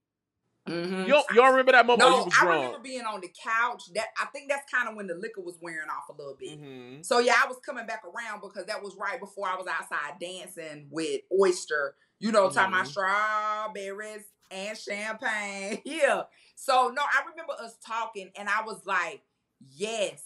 I was just glad to like not have everybody in his face. Like he can focus on just us. Yeah. How does it feel that people still say we drinking strawberries and champagne? Where did that come from? Child, because I make up things, Oliver. I make up things all the time. You a rapper, you a lyricist, you know how this go. You just be saying shit. You just be making up stuff for the moment. And like I love, because I'm normally hyped. Like I like to have a good time. So if no music is playing, let me create something. Yeah. It was that moment. And then I didn't have a strawberry in my champagne, so I had to run and go get one and drop it in there. You know. You was having a good time. You was on vacation getting paid. Yeah. It was dope. Another musical moment you came up with in episode 1. I referenced it earlier at the top of this interview where you were when you were in your on the fly interview and you was like, my name is, do it for us. Yeah. My name is Keisha and I'm the best. All the B-boys want to feel my breath. What was you going through, Goldie? What was going on? Hey, look, because I'm going to tell you, Coming to America is one of my favorite movies ever. And I don't know. I just don't know, like, why. It just came out of me as, like, yes, because this is a part of my personality. And you need to see this audition, people. You need to see it. Because that's really what it is when you're on television. You're auditioning for the next job. Yeah, you are. For the next job. Yeah. So we see you go from there to being completely asleep on the couch. And Rain comes to wake you up. And she's trying to coach you to get up. And literally, perfect timing. Perfect timing. She grabs the can as you get up. And we just gonna say, have a moment. Can I say, child, when I tell you that's the only thing that I like really regretted, like I was so embarrassed, as anybody would be. I was so embarrassed about that moment. But you know what? I'm a strong person. And I was like, you know what? It is what it is. But I tell you what, that won't be the only thing you remember me for. We getting ready to just make it do what it do. Did you ever think that moment would have like an effect on your standing in the competition? I did. Yeah, I didn't know. I thought I was gonna go home. Yeah, I thought they were gonna send me home that night because did producers say anything to you? So when I was asleep on the couch, I remember one of the ladies came in and she was just like, Goldie, if you don't get up off this couch right now, you are going home. And so that's when I started trying to wake up. Like I was like, oh, okay, this is not a game. I gotta fight. I gotta get up. I gotta get up off the couch now and, try to make it. I still didn't see that. There was a bathroom right there. The bathroom was literally right there. Like I could have made it, but I just, things happen so fast. It happened so fast, but Rain was on it. Rain was on it. Like she was on it. She was. Fast forward, you at elimination were the last one to get your clock. What was going on in your head standing up there as you're hearing 14 other girls get called and you're like, I haven't been called yet? Because I just knew I was going home. Like I was shocked. I was shocked when they let me stay. I was like, oh, well, we good? Y'all cool like that? Oh, man. Yeah, I'm getting ready to give y'all some great TV. Yeah, say less. Say less. Why do you think they allowed you to stay? I just think that up until that point, I had showed a lot of like personality. I was fun. And they just probably figured she's gonna keep giving us more of that. So, it wasn't like I had just been a wallflower and then that happened. I literally was like in the camera, talking, engaging a lot. And so, I think they just figured like, oh, no, she ain't going nowhere. No, we're gonna keep that energy in the house. Yeah. Speaking of energy, in episode 2, at the beginning, as I'm watching today, I'm like, what the hell happened between night 1 and I'm assuming maybe night 2, maybe even night 3, where Georgia and Rain specifically are now angered by New York What happened? Because they were definitely like, we don't like her. She brings negative energy. What happened that we did not see? Because I'm trying to remember exactly, but I think New York was kind of making little comments like, I'm not here to be anybody's friend. I'm here for Flav. And she wasn't giving off like friend energy. Like, you know, when you in a new environment with people, you trying to fill everybody out. So we all were clicking. Everybody was clicking and we were having fun. And New York was on purpose being kind of standoffish. And so, you know, they reading that like, well, you don't want to be cool with me. I don't want to be cool with you either. But then it kind of got enhanced because we were drinking, because we were in a, you know, locked in type of situation. So, yeah. How do you feel knowing that your question to New York, asking her if you see Flav in the hot tub, I believe you said with nothing on, led to a blow up between her and Rain? Her response to you made Rain upset, and then it ignites into this confrontation inside of this close-knit van. Like, y'all can't go nowhere but except the front and back and middle seat. Okay, look, what you gonna learn is that when I'm bored, things happen. That's all I'm gonna say. Did you do that on purpose? When I'm bored, no, not like I was trying to get them to argue, because I didn't know Rain was gonna elevate that quickly. But I do like to just kind of keep things saucy. So, you know, it's like, all right, if we quiet riding in the van and we got a whole camera right there. That's me too. That's me. We got to do something. We got to do something. Come on now, they want something, some type of interaction. But I don't remember the question. So what did I ask? What did I ask New York? You said something to the effect of, so Miss New York, I believe you said, if you see Flav in the hot tub naked, what would you do? And New York was like, I don't really want to answer that because I'm trying to conserve my energy. And you know, I'm not really da-da-da. Yeah. And Rain just went off immediately. And New York was like screaming and kind of crying a little bit. It was just chaos. And Rain's veins were like, yeah. Coming out of her neck. It was crazy. Yeah, no, that was crazy. I didn't know it was gonna go there. I just wanted to get some like funny kind of commentary going on. But man, no. That was because that's what I'm saying. They were taking it personal. Her being like, you know, standoffish, and you know, I'm just like, I'm gonna keep poking the bear. That's what I'm gonna do. I'm gonna just keep poking the bear. And just keep being nice to her. I'm gonna keep talking to her. Y'all just keep talking. It's Flavor and Goldie and Flavor and Goldie. Such a brief moment we saw of you and Flav in the hot tub. What more can you tell us about your mini date with Flav in the hot tub? Because we only saw that moment. Okay, right. So it was, you know, there was some conversation. We were talking, but I could feel the energy, like he was getting ready to try to, you know, grab and touch and caress. Like he was trying to pull me close in the hot tub. He saw all that. He saw all that Goldie, baby.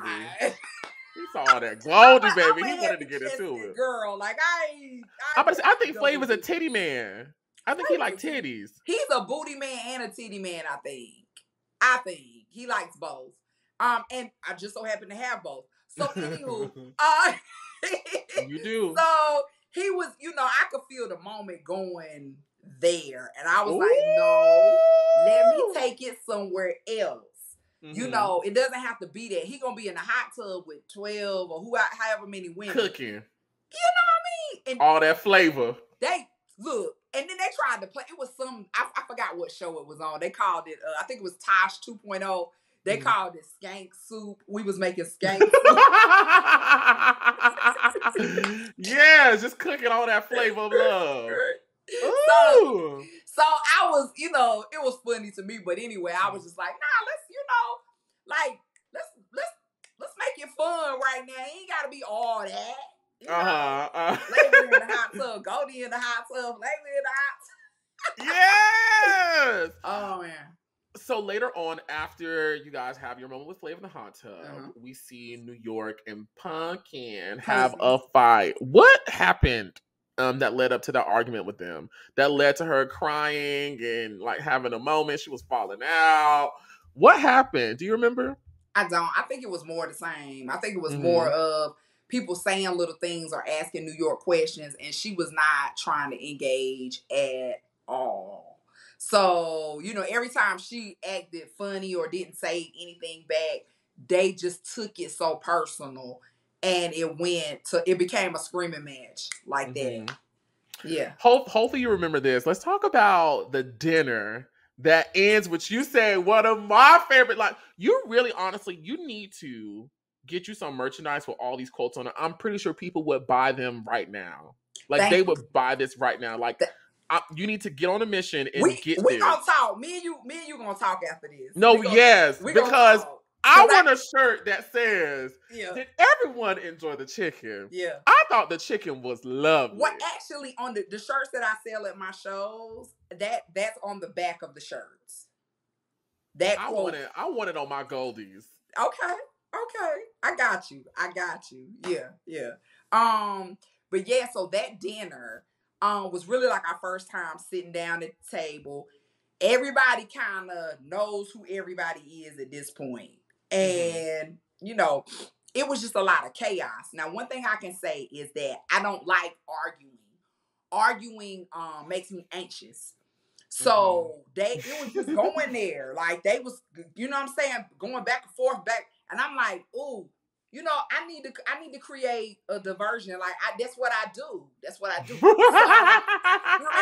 I'm always doing that. Always. And so it just came out in that moment of, did everybody like the chicken? Lovely. Was it truly lovely? No, it was good. Yeah. All that VH1 food and liquor, might I add, was delicious. Yeah. Moving on to episode 3, let's talk about New York confronting Hottie about her missing jacket, where another infamous line, Beyonce, you look more like Luther Vandross. You were there. And you know what I really like about Flavor Flav season 1? I'm a nerd. You can really take this season and really teach the fundamentals of reality TV.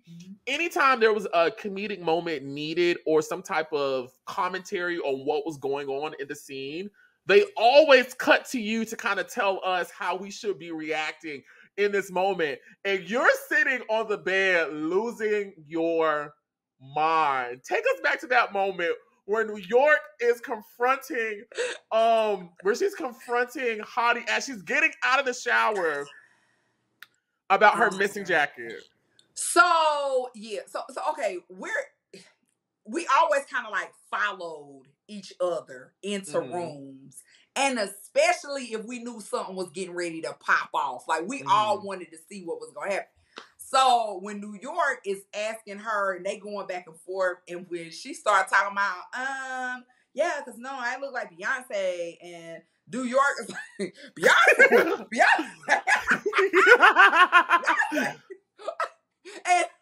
and yo, like, we was, you know, that's what I'm saying. Like, that's why I like New York, because New York didn't miss an opportunity to like to take your head off, to be taken off.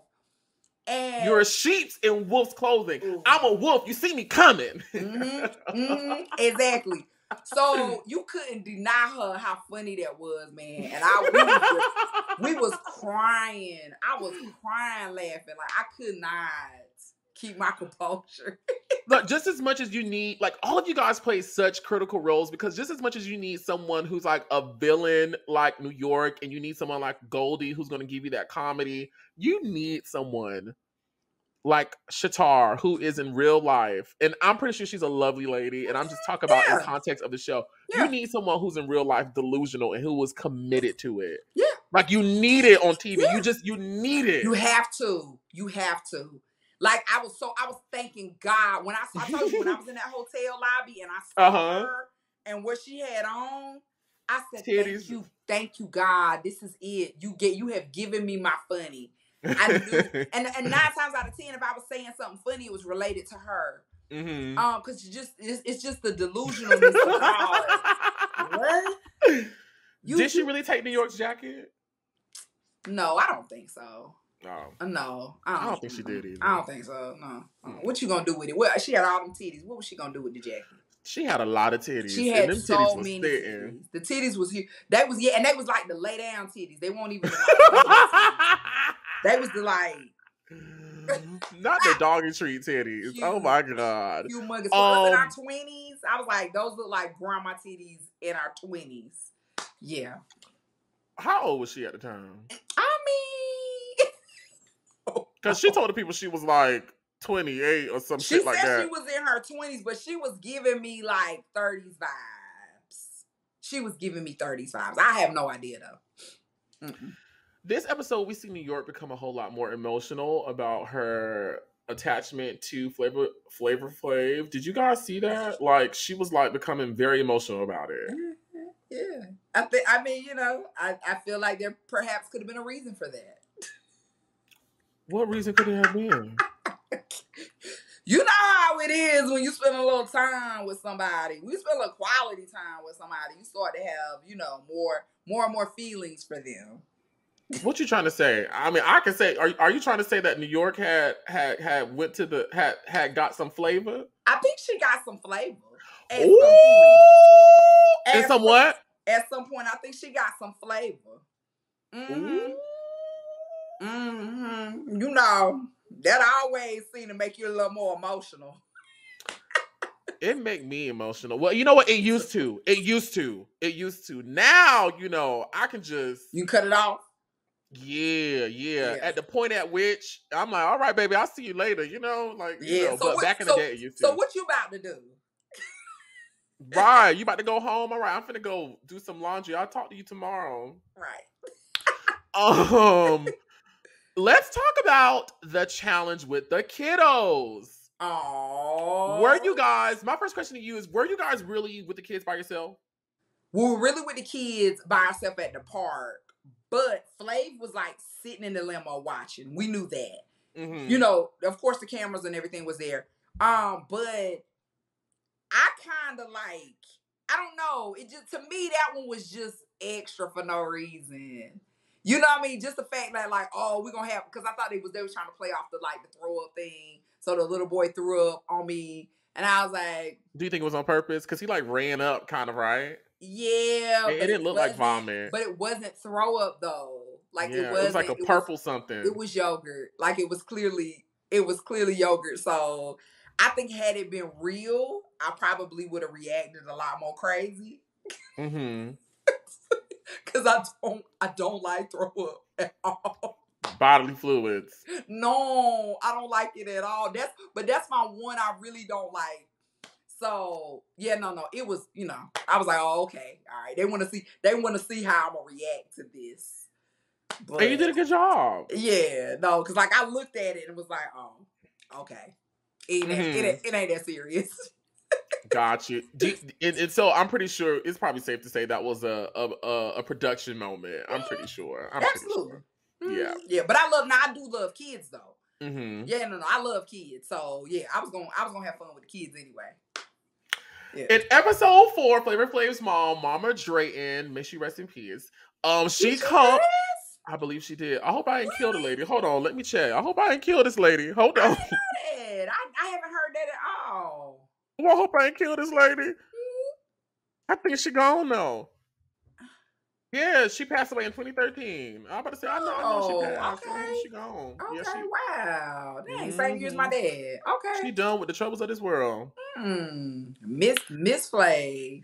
But she is here. And the first thing we see her do with y'all is take y'all to church, where you get slightly emotional. And I believe it was from a green screen, not a green screen, because it wasn't green. It wasn't a green screen. It was an interview, I believe, from Hoops, saying that, you know, I guess at the time your parents had passed or something like that. Or no. Well, see, at that time only my mom had passed. My mom passed when I was 14. Gotcha. So yeah, no, but it didn't have nothing to do with that. I just I get emotional in church because church. You love the Lord. Yeah, I love the Lord. Like church is emotional for me. So that didn't take much. Oh yeah. no, because on the show when I watched it today, they inserted I believe it's Hoops explaining, or maybe Oyster, one of those two, that was the reason why you were emotional. But you're saying that's not the case. It was because you love the Lord. Yeah. Now I don't know if they said something specific because I don't remember what was being talked about in church that day. I do remember, like, getting all juicy eyed and crying. Yeah, I remember that. But I don't know. Now if they had said something about like a mom, or they was talking about a mother, then that may have, but it was Mother's Day. Oliver, that's what it was, because that's why she was there. That's why she came. That's in that case, absolutely I was emotional. Yeah, no. Yeah. I would have been thinking about my mom. It looked like the church was kind of lit though. It was packed. Yeah, it was packed. What church was that? Do you remember? Nah, it was in LA. But yeah, nah. How was the one-on-one with his mom later on? So funny to me because I felt like she knew. Miss Flav. She kept saying like, y'all don't really want my son. Just like, Miss Flav, chill. We on the show, like, just go with it. Just go with it. But I mean, I don't know. She was just kind of giving us all the side eye, really like a good older, black mama would. Y'all, if y'all ain't right for my son, then I'm gonna make sure I'm gonna get y'all heifers out of here. Like, right. Just like we was heifers. Oh my God. What was your reaction when you saw New York go over to the table and kind of commandeer the one-on-one she was having, I believe, with dang it, what's the baby name that went off on Flav? What's her name? You talking about Sweetie. Sweetie. Yeah, Sweetie. Yeah. And New York was like, I just want to let you know I love your son. And like, we saw y'all over there like chuckling, like, what is going on? What was your reaction seeing that? The same reaction I got right now. I'm like, first of all, you not that nice.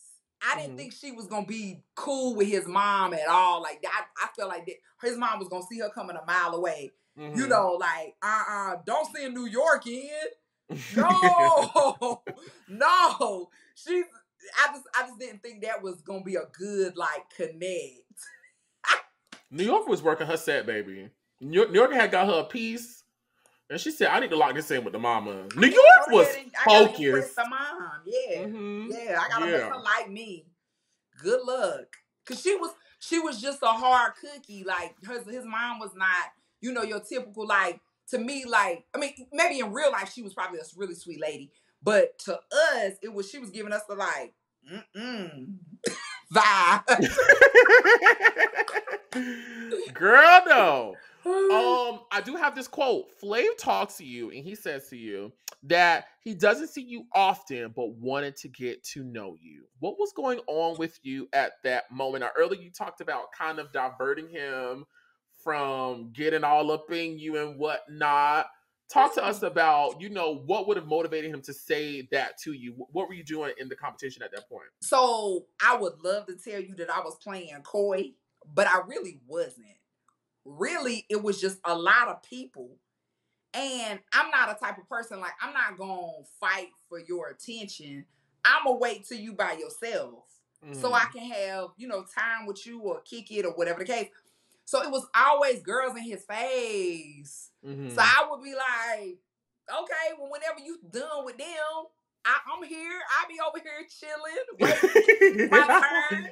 But I'm not going to be one of the chicks, like, talking to you. Like, I'm not, that ain't me. I ain't going to do that.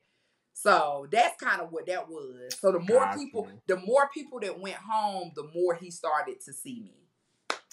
Let's talk about the iconic chicken cooking challenge where Hottie makes the infamous raw chicken to serve to his mother. First of all, I was so shocked that you did not win. And it's so ironic that you mentioned earlier New York used to encourage you to cook. And me just knowing that you're from the Carolinas, I was like, how Goldie ain't win that? Because I know she know how to cook some chicken. Yeah. So you know what?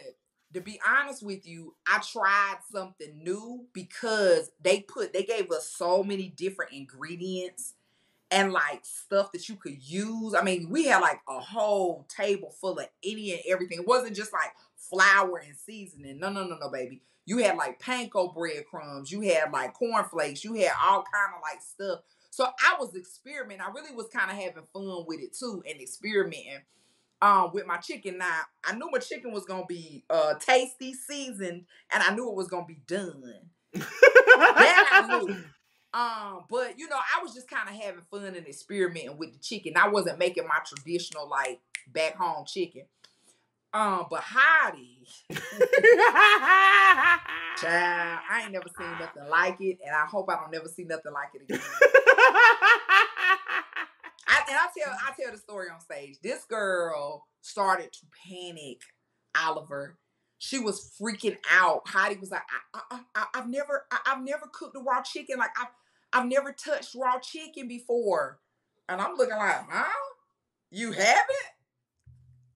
You a black woman and you ain't never touched a raw chicken? Like, huh? Right. So she was just like tripping to the point where I started feeling bad for her. Like, Heidi, look, you just gotta cut it up and like season it. Like, come on, like just giving her the basics, like season it, put it in some flour, baby. Like, let's go.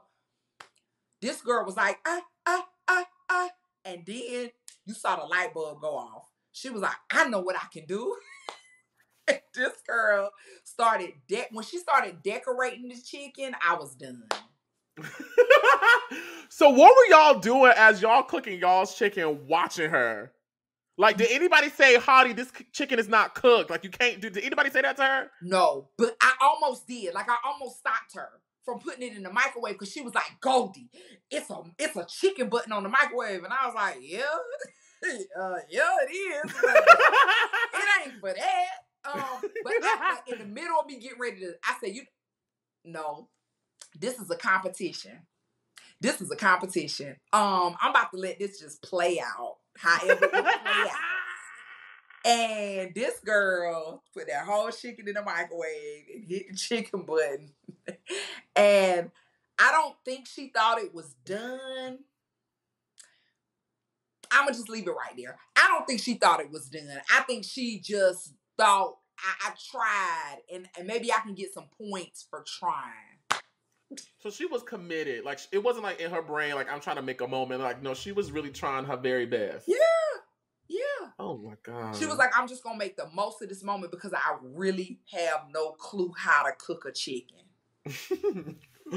It's always Flav's mom, her reaction to seeing the chicken. She's like, what? And then Heidi just sitting there with her eyes just blinking. That's what had us hot. Because after all of that, and then he was like, yo, who served this raw chicken to my moms? Who did this? And she back there in the back talking about, who did it? Who did it?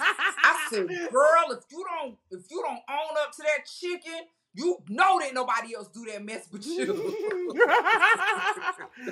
Which leads me to my next question. When Sweetie get eliminated, she's like, Flav, and you touched on this earlier, she's like, Flav, you got these girls running around doing all this craziness. Heidi's around here serving your mom raw poultry, in the words of Tiffany New York Pollard. Why did she say poultry? Why she just couldn't say chicken? She still got extra raw poultry to his mother.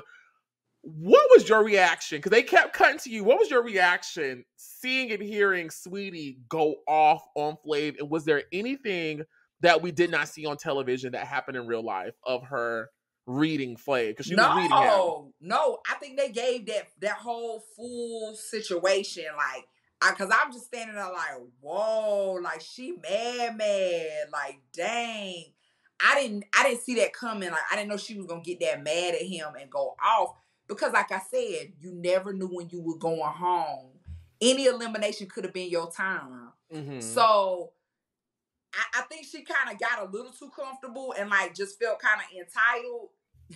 And you got to understand, it's for TV. So whatever makes good TV is going to they're going to keep those people around. Mm-hmm. I hated to see her go though. Yeah, man. It's like Mystica. you got real cool. You got cooler with people than you normally would have, I think, because you so isolated. Like we in this house that you're in this house with these people 24/7. You cannot leave. You can't go anywhere or even really talk on the phone, even though I got caught with my phone. You had a cell phone? You snuck it in. I did. Oliver, I'm a bad girl. Look, honey. How did you sneak it in, and who was you calling? Okay, so I don't know. I don't know who I was calling. Knowing me, I was probably calling my family or a boo or something. Ain't no telling. So, but I had two, and because when you walked in the house, you had to give them your cell phone. I always got two phones, baby. So gave them one. The other one I had like put it on silent. And so I would like go, I was going, when one day I remember I went in the bathroom because I like just wanted to talk to somebody, and I went in the bathroom and I was talking. Forgot there were microphones dropped down from the ceiling, and they rushed in and was like, "Give us the phone, Goldie." I was like, "What phone?" Like we in lockup. What phone? What's your name? I had put it somewhere you just will not find. So I had to give up my other phone, but I kept it for probably 2 weeks. I was probably 2 weeks in before I got caught with that phone. Did you get in trouble? No, they just took it. No. Gotcha. Yeah. So in episode 5, you guys get surprised with a visit to Vegas. How was that private jet ride? You guys actually did take a ride on a private jet, right? We did, and they told us it was a jet, a private plane that was owned by what's her name, Paris Hilton. Yes, it was a Paris Hilton flight. Oh my god, amazing. Still to this day, I haven't done that again. Yeah, that was crazy. Look, that's when I really was like, man, I might need to go ahead and sleep with Flag. Let me give him some of this golden cookie. Let me give him some of these cakes, baby, because it's getting good. Okay. Yeah. That Vegas trip was dope. We had so much fun that night. It looked like y'all had fun. They were giving us money to gamble, and we was just, so we was gambling. We went to the little taco spot, little pink taco place. We was drinking. It was lit. It was lit. But New York was winning all the money. Was she really winning? Mm-hmm. She was really winning. New York was winning at blackjack that night. Wow. Mm-hmm. Yep. Yeah. So I was like, dang. Because a part of me was like, is this contrived right now? Like, are they helping her win? Mm-mm. No, not at all. Because we was really losing. I was really losing money. And so was everybody else. But New York was just kind of hit. She just hit a streak. One of my favorite things about watching reality TV, especially when I see my Black people on there, is catching the colored moments that happen. And there's this aside that you say that I was watching today, and it cracked me up so bad. When New York was winning, there's a soundbite from you saying, "They coming with the other chips." I don't know why that little sentence just made me laugh so hard. You were like, well, damn. They got other chips. We didn't even get those. New York was really whipping y'all ass. She was really winning. Yeah. And then too, like another like Black girl moment was the fact that we in the pool all the time, right?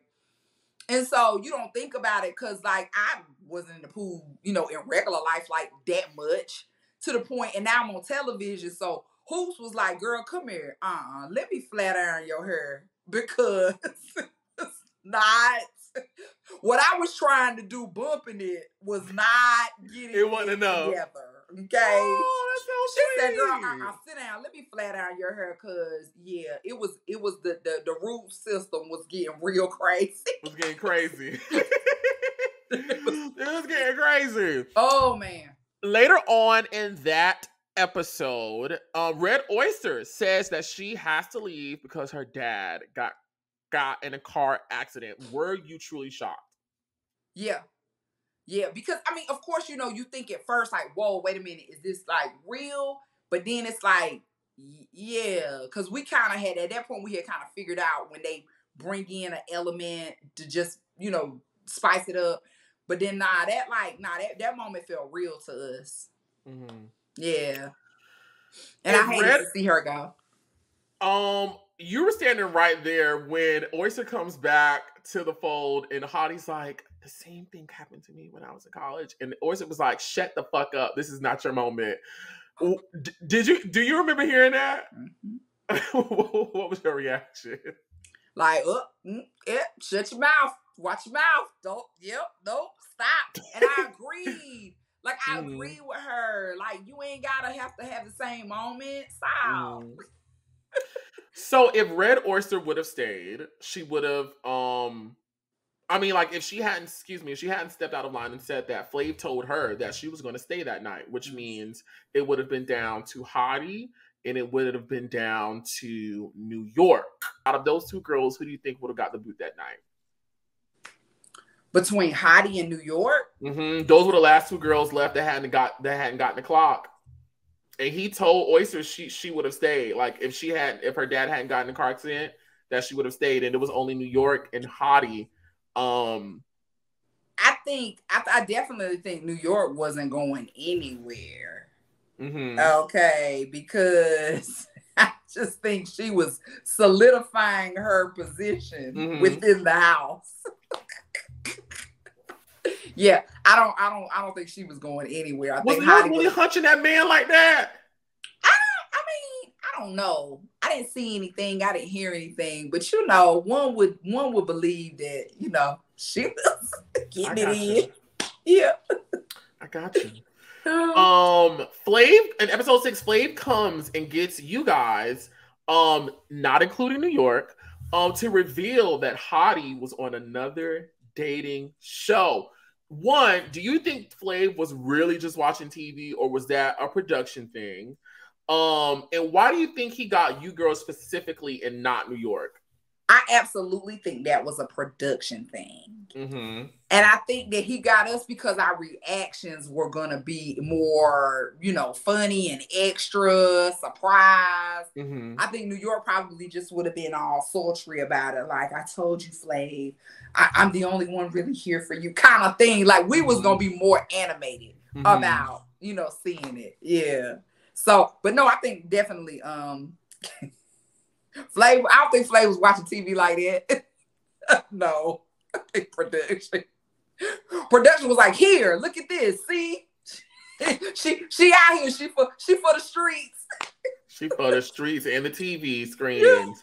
Yeah. This episode we see Bridget Nielsen come in and she begins to grill you guys. How was it meeting her? Like kind of just. I don't know. How can I say it? It was just really shocking because I look like, let me just say this. I'm a huge Rocky fan. Okay. And she was a big star in Rocky 4, la la la. So, and I had like watched that movie all my life. So just seeing her in like real in person, like, whoa. So yeah, no, that was really exciting. And then me and her hit it off. So that was good too, Yeah, no, I didn't expect her to be giving us no lie detector tests. Speaking of the lie detector test, you passed it with flying colors, but the other girls struggled. Hottie struggled. What's the name? Smiley.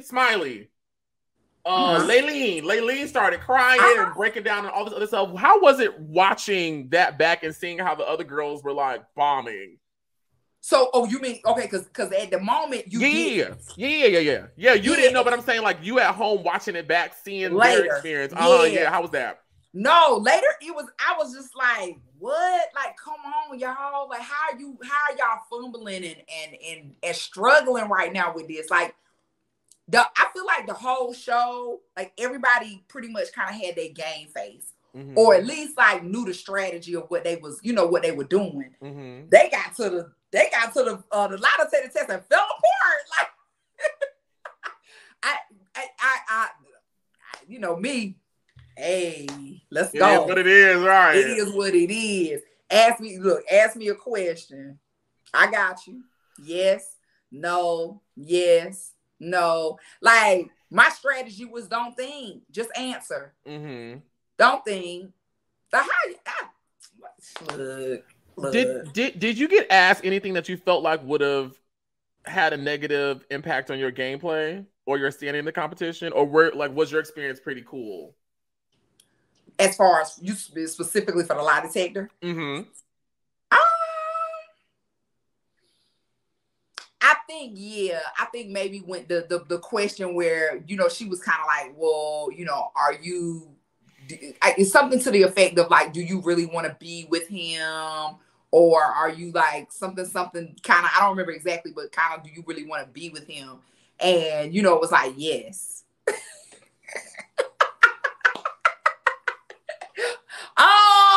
Then you can take that however you want to take it. Right. I mean, you passed. Yeah, exactly. So did you see the part where he was looking at me and he was just like, he came and told me, he was like, yeah, G, you passed. You was the only one that got 100%. And I was like, for real? That's why you was shocked. It was like, because I knew I was lying. It was a good 2-3 questions. It was a good 2-3. Mm-hmm. But for the most part, you know what I'm saying? Because I think like in general, I do have love. I do and did have love for him, for real. Mm-hmm. You know what I mean? I didn't want to be with the man, but I had love for him. So I think that probably came through more than anything, I guess. So Bridget keeps asking a bunch of questions at the dinner table, and it results in her and Hoops having an explosive moment. You were there. What do you remember about that dinner scene? So I remember I got really upset because I didn't like how I felt like Bridget was just like taking jabs at everybody that was still there, you know, and she was just saying like whatever she thought, but it's just like you can't come in here messing up what we got going on, lady, girl, because we were looking at her like you don't really want him either, so don't come in here trying to check us. You know, I don't think they showed, like I went outside, I was going off. For real? Yeah, I was going off, but they edited that, they cut that out. Because, and until like, you know, we cool, so don't come for my friend like that, like, don't do that. In the words of New York, if I was Hoops, so help me God, I would have taken a chunk out of her freaking Norwegian ass. Oh my God. This show is really one of my favorites. I can quote this show all freaking day. We're almost to the end. So this night, I feel like is one of the most shocking eliminations. Not only because of who went home, but you, for the first time, were the first person to receive their clock that night. It wasn't Hoops. It wasn't New York. It wasn't Smiley. It wasn't Shatar. It wasn't. You got the clock. How did you feel being the first one out on the carpet? Because usually the person who gets the clock first is the person who typically did the best that week. That I shouldn't have had all white on that night. That's what I was really thinking. Why'd you say that? I just felt like, my spank game wasn't what it needed to be for me to be having on no all white, on no elimination. I didn't even notice that. You know, of course, I'm gonna be critical looking at myself, but anyway, no. In general, I felt great because I knew I had immunity. I got 100% on my allegedly I got 100% on my lie detector. And so you got 100%, but shockingly, two of the front runners at that point of the game, Shatar and Laylene, get sent home in a double elimination. Right. Were y'all like shocked? Yes, because you know they only eliminated a lot of people at the beginning, you know, but when it started getting down to those little numbers, it was like one person at a time. So it's like, no, what you doing, Flav? Huh? And I think he did that because I think we had skipped an elimination. Really? Yeah. I think we had skipped one. We were supposed to have it like every other day or something, and then it was like a weekend got thrown in there, so it threw us off. So we had to, he had to eliminate 2, but we still was like, no, y'all gonna stick to the schedule? Come on, no, don't do that. Yeah. So walking into episode 7, you are in the top 4. What did you think about your standing in the competition at that point compared to the other 3 girls? Did you think you had a winning chance? Honestly, no. I didn't think I was going to win, nor did I want to win. I didn't want to win, but I thought I would be there just a little longer. I thought Pumpkin was going to go home before me. What made you think that? I think probably based on the conversation I had with the producers and how they were just like, Goldie, you know, you really can win, you know, da-da-da. And at that moment, I felt like I was having like a little more of a connection with Flav than she was. Gotcha. Gotcha. You got paired up with New York to go on a date with Flav in San Diego. What was the convo like traveling with her to the location? Fun. I bet. Yeah. Fun. We was just talking like we was like 2 old homegirls. And really we were just talking about our life outside of the show. Because I remember that it was cool. And then when we pulled up to the zoo, like to the entrance, we could see Flav standing outside waiting for us. And this girl starts going crazy. Like, oh my God, it's him. It's Flav. Oh my God. And I'm turned around and I looked at her like, whoa, like, wow, New York, like you really feeling him. Okay. Yeah. Did you have a game plan at that point? Like, I need to do this in order to make it past this elimination. No, not really. I was just chilling. I was just chilling and, you know, and moving through the, you know, because you have to feel your moments. You got to feel your moments. And, you know, sometimes you got to, you know, turn up whenever necessary. So, I just went in. We had a good time. La, la, la. Things didn't get spicy until that night. So the first indication that it was getting spicy, and Goldie, don't slap me when I say this, but one of my favorite quotes from this entire show is, you know, Goldie, she's a cute girl. Cute next to gorgeous. Gorgeous is going to devour cute. So I think I've scored too high for her to catch up at this point. Baby. Who says this? How do you come up with this? What was your reaction sitting at home hearing her say that? I think I scored too high. I was like, and that's why you got. That's why you got at that table that night, baby. Yeah. And then while y'all was getting ready, she's like, I like that dress because the other dress you had on, it was, you know, it was whatever. Upon entry, landed on Flav. Talk to us about what was going on in your brain that made you bring out the Mac sauce that night on Flav. Did production tell you to do this? Well, this is a conversation with What happened? Okay, so we got to just go back to the getting ready process. I think I kind of alluded to it a little bit earlier, but when me in New York, because we shared a room, like it was like, you know, one of those like bathroom in the middle, room connected, whatever. So we were getting ready. Yeah, we were getting ready together, and we were both drinking. And so, you know, it's just like, okay, you look cute, which I thought was hilarious that she tried to come for me at that moment, talking about, oh, Goldie's cute, I'm gorgeous, la la la, right? Because she was coming with nothing but the compliments that night. You know, I had my little hair flip, whatever the case. Your hair was cute. Thank you. But I was so lit. Like, I'm talking like not as drunk as the first night, but just as almost. I was like gone. So anyway, I come out. We came out to the pool area. We were gonna have dinner. And I just saw Flav and just was just like, hey, boo. Like I'm telling you, I love this dude.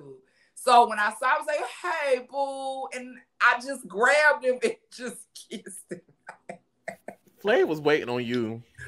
It just went down. Like it wasn't like I think she felt like it was premeditated. It really wasn't. It just happened in the moment. So then he goes, Goldie, where you been?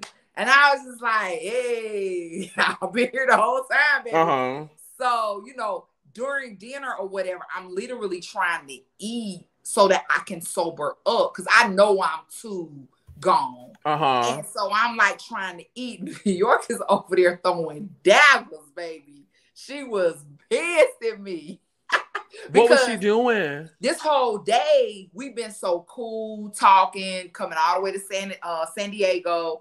You know, then we kicking it before with dinner.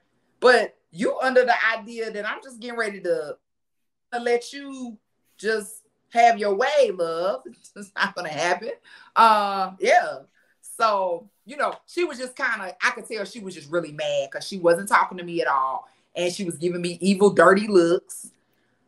I don't care. And yeah, so anyway, it was like, all right, good night, bye. Was Flav really ignoring her and like giving you all the attention? He was really giving me the bulk of the attention. Ooh. He really was. Yeah. Because, you know, he felt like it was going to go down. He got to the room. Flav thought he was going to get him some cootie pie. He thought he was going to get him some nookie. Okay, hold on. Okay. Let me officially ask you. Tell us about what really happened during your date night nightcap with Flavor Flav. I'm really gonna sit back because I want to hear it.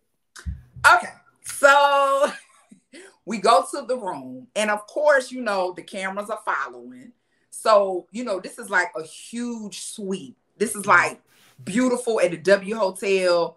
Top of the line, you know, so you got the living room area, bedroom in the other room kind of thing. So we sitting on the couch talking, but as we're sitting on the couch, the liquor is wearing off.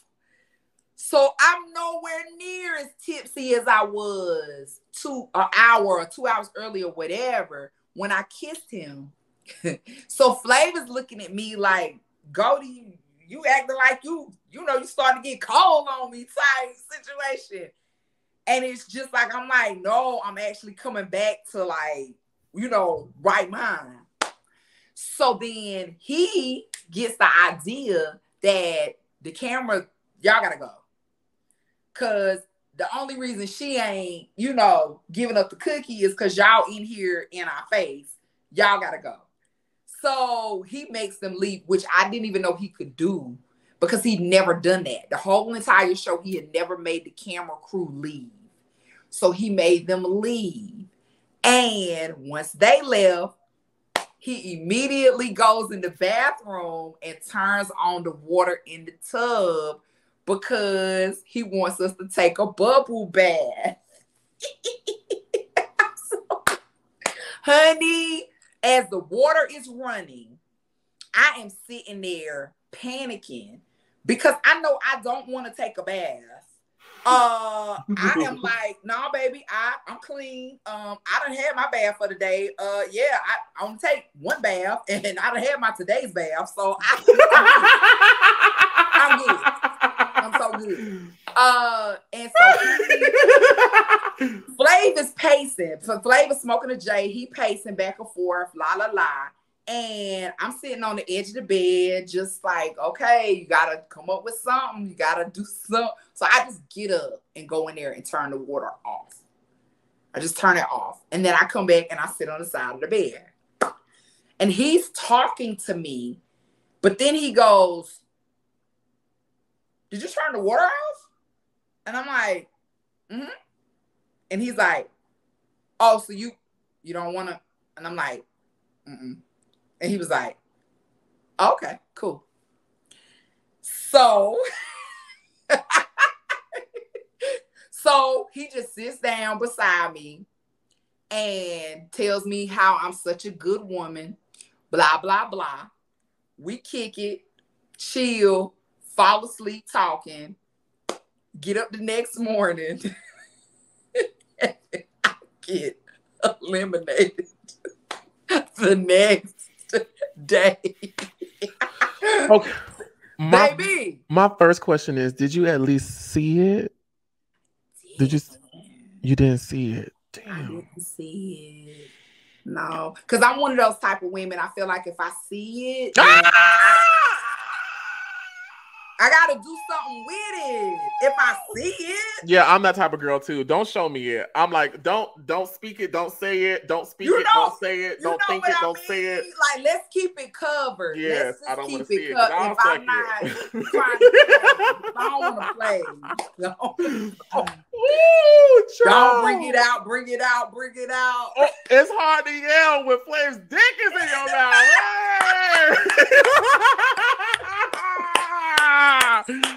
Do you think if you would have gave Flav some of the cookie, you would have stayed? Yes. Or at least let him see it. Now, you probably didn't have to give it to him, but you probably could have just let him, like, touch it.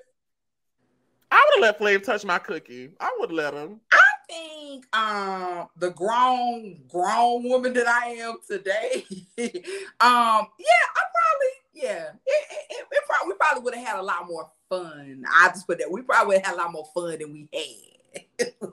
Ooh, ooh, ooh, ooh. If you listening, Flav, look, if you listening, hey.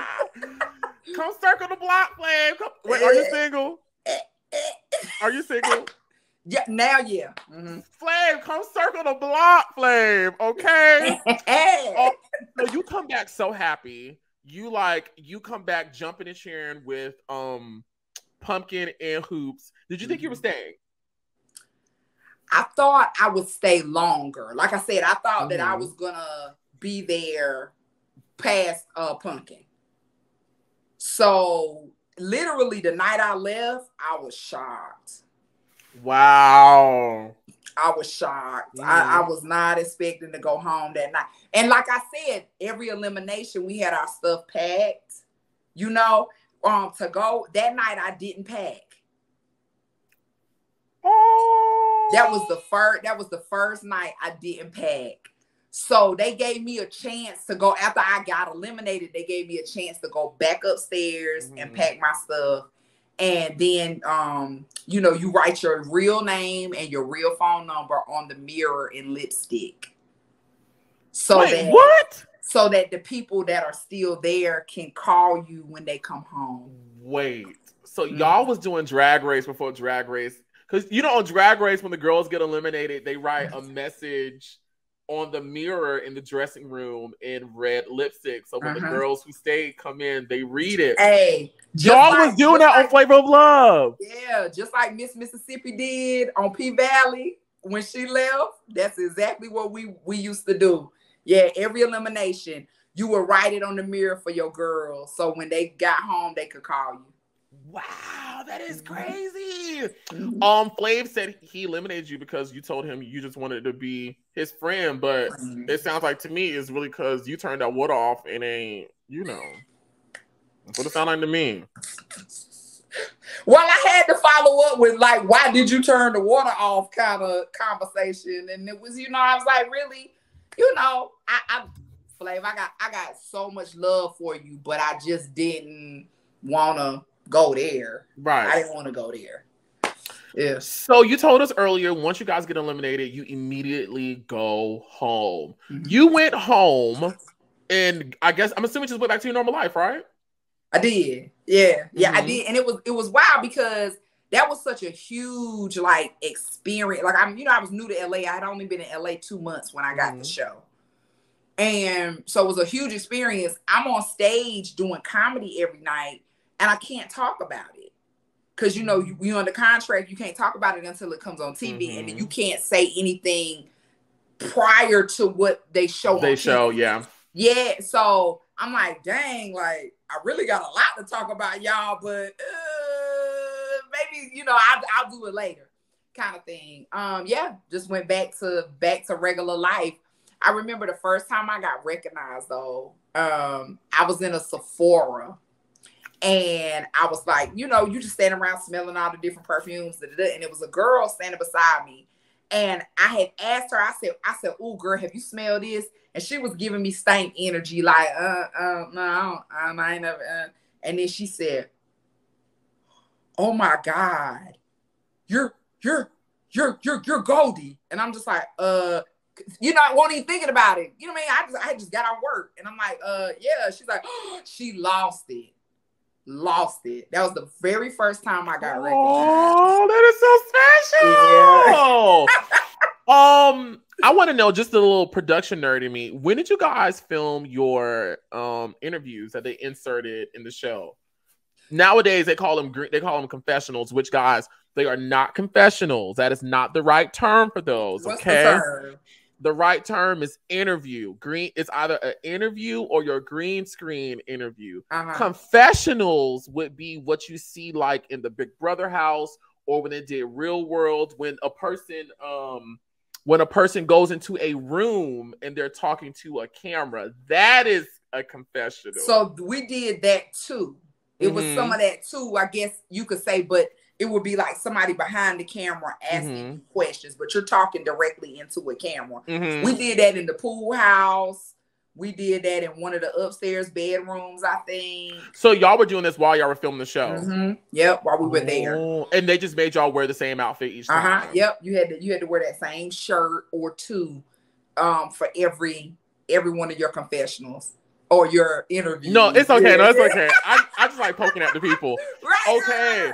So when y'all got eliminated, y'all were done. Like y'all had already done all y'all's. Yeah. So when you leave, you do that last one in the front yard. Where, they kind of get in your, like, what are your thoughts as you're leaving the house, kind of thing. But that's it. But let me ask you this. The nerd in me is kicking in. Like, the night you got eliminated, they're inserting interviews of you then. When would you have done those? So we didn't do anything else past, like, after we left. You know what I mean? So it was like they were getting a lot of, and they were pulling us during the day. Gotcha. During our, like, downtime, they were always pulling you to ask you what you thought about something. Or during an event, they would ask you, like, well, what's going on right now inside the house? What's happening right now? Yeah. So let's talk about the reunion, which we touched on earlier. I just want to know, because you kind of got it easy at the reunion. You were brought out to an applause. Everyone loved it. Were there any moments from the reunion that we did not see get aired on television? Because I'm pretty sure y'all were there all day. Y'all just wasn't there for no hour. No, we were there for a long time. Yeah, like for several hours. But I don't know. No, not really. I think y'all got the good stuff. Like I remember backstage, I saw Wendy. I lost it when I saw Wendy Williams. I lost it. She was there? She was there. Yeah. And I thought Wendy Williams was supposed to be interviewing us, but I think she was just back there talking to certain people in the background. And I was just like, I was screaming her name and she was like, what? And I was like, Wendy, I love you. I'm sorry. I can't right there. But yeah, nothing that y'all didn't see that they didn't just put, they didn't put out there. Yeah. So, and this is before you come back for Charm School, and of course, you had a cameo at the reunion for season 2. But what was life like for you after the show was out? Did it change? I know at the beginning they said you were doing your comedy and whatnot. What was life like for you?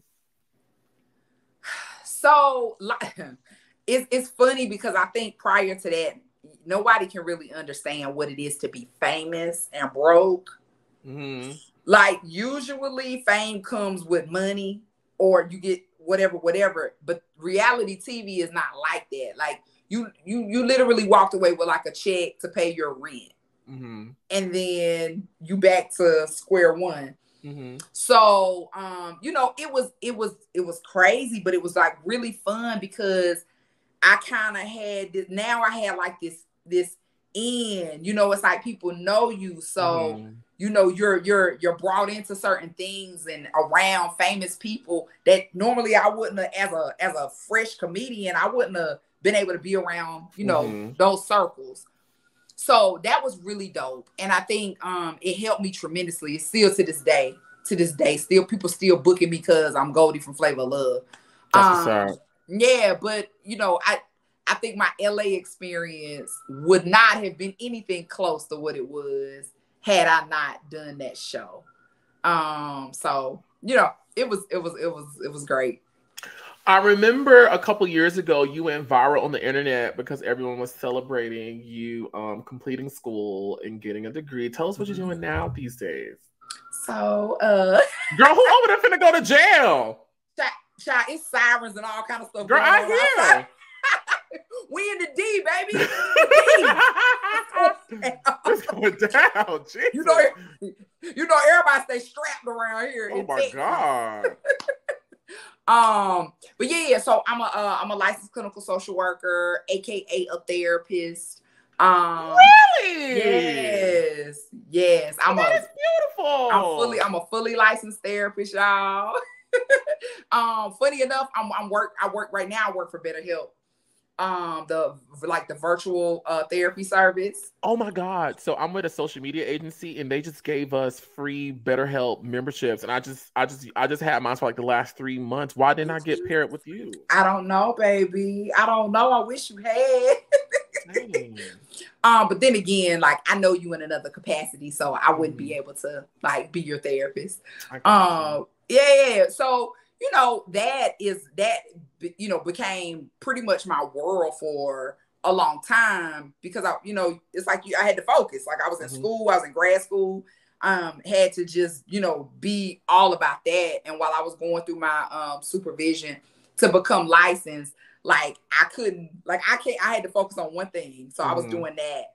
And so now I've been able to make space for comedy again. Yay. Yeah. So, moved to Dallas. I have management in San Antonio. And so now I can do both.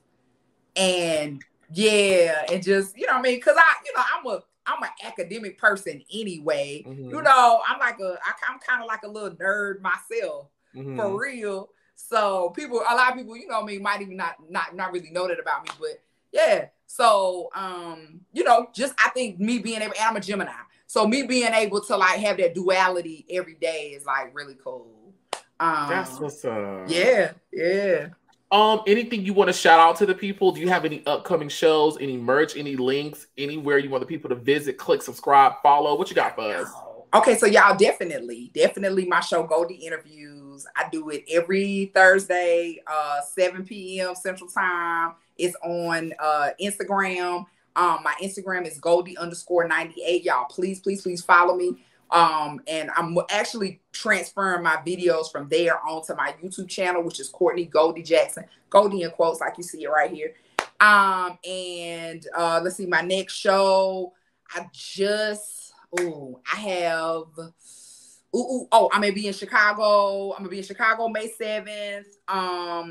And then I'm gonna be in San Antonio May 31st. But I have a lot of local stuff in Dallas. That I have going on. So y'all just follow me. I post everything. So y'all just follow me on there, and y'all can please continue to follow Oliver Twixt. This man is amazing. Love your energy. Love how you just celebrate us as women, because we don't always get that.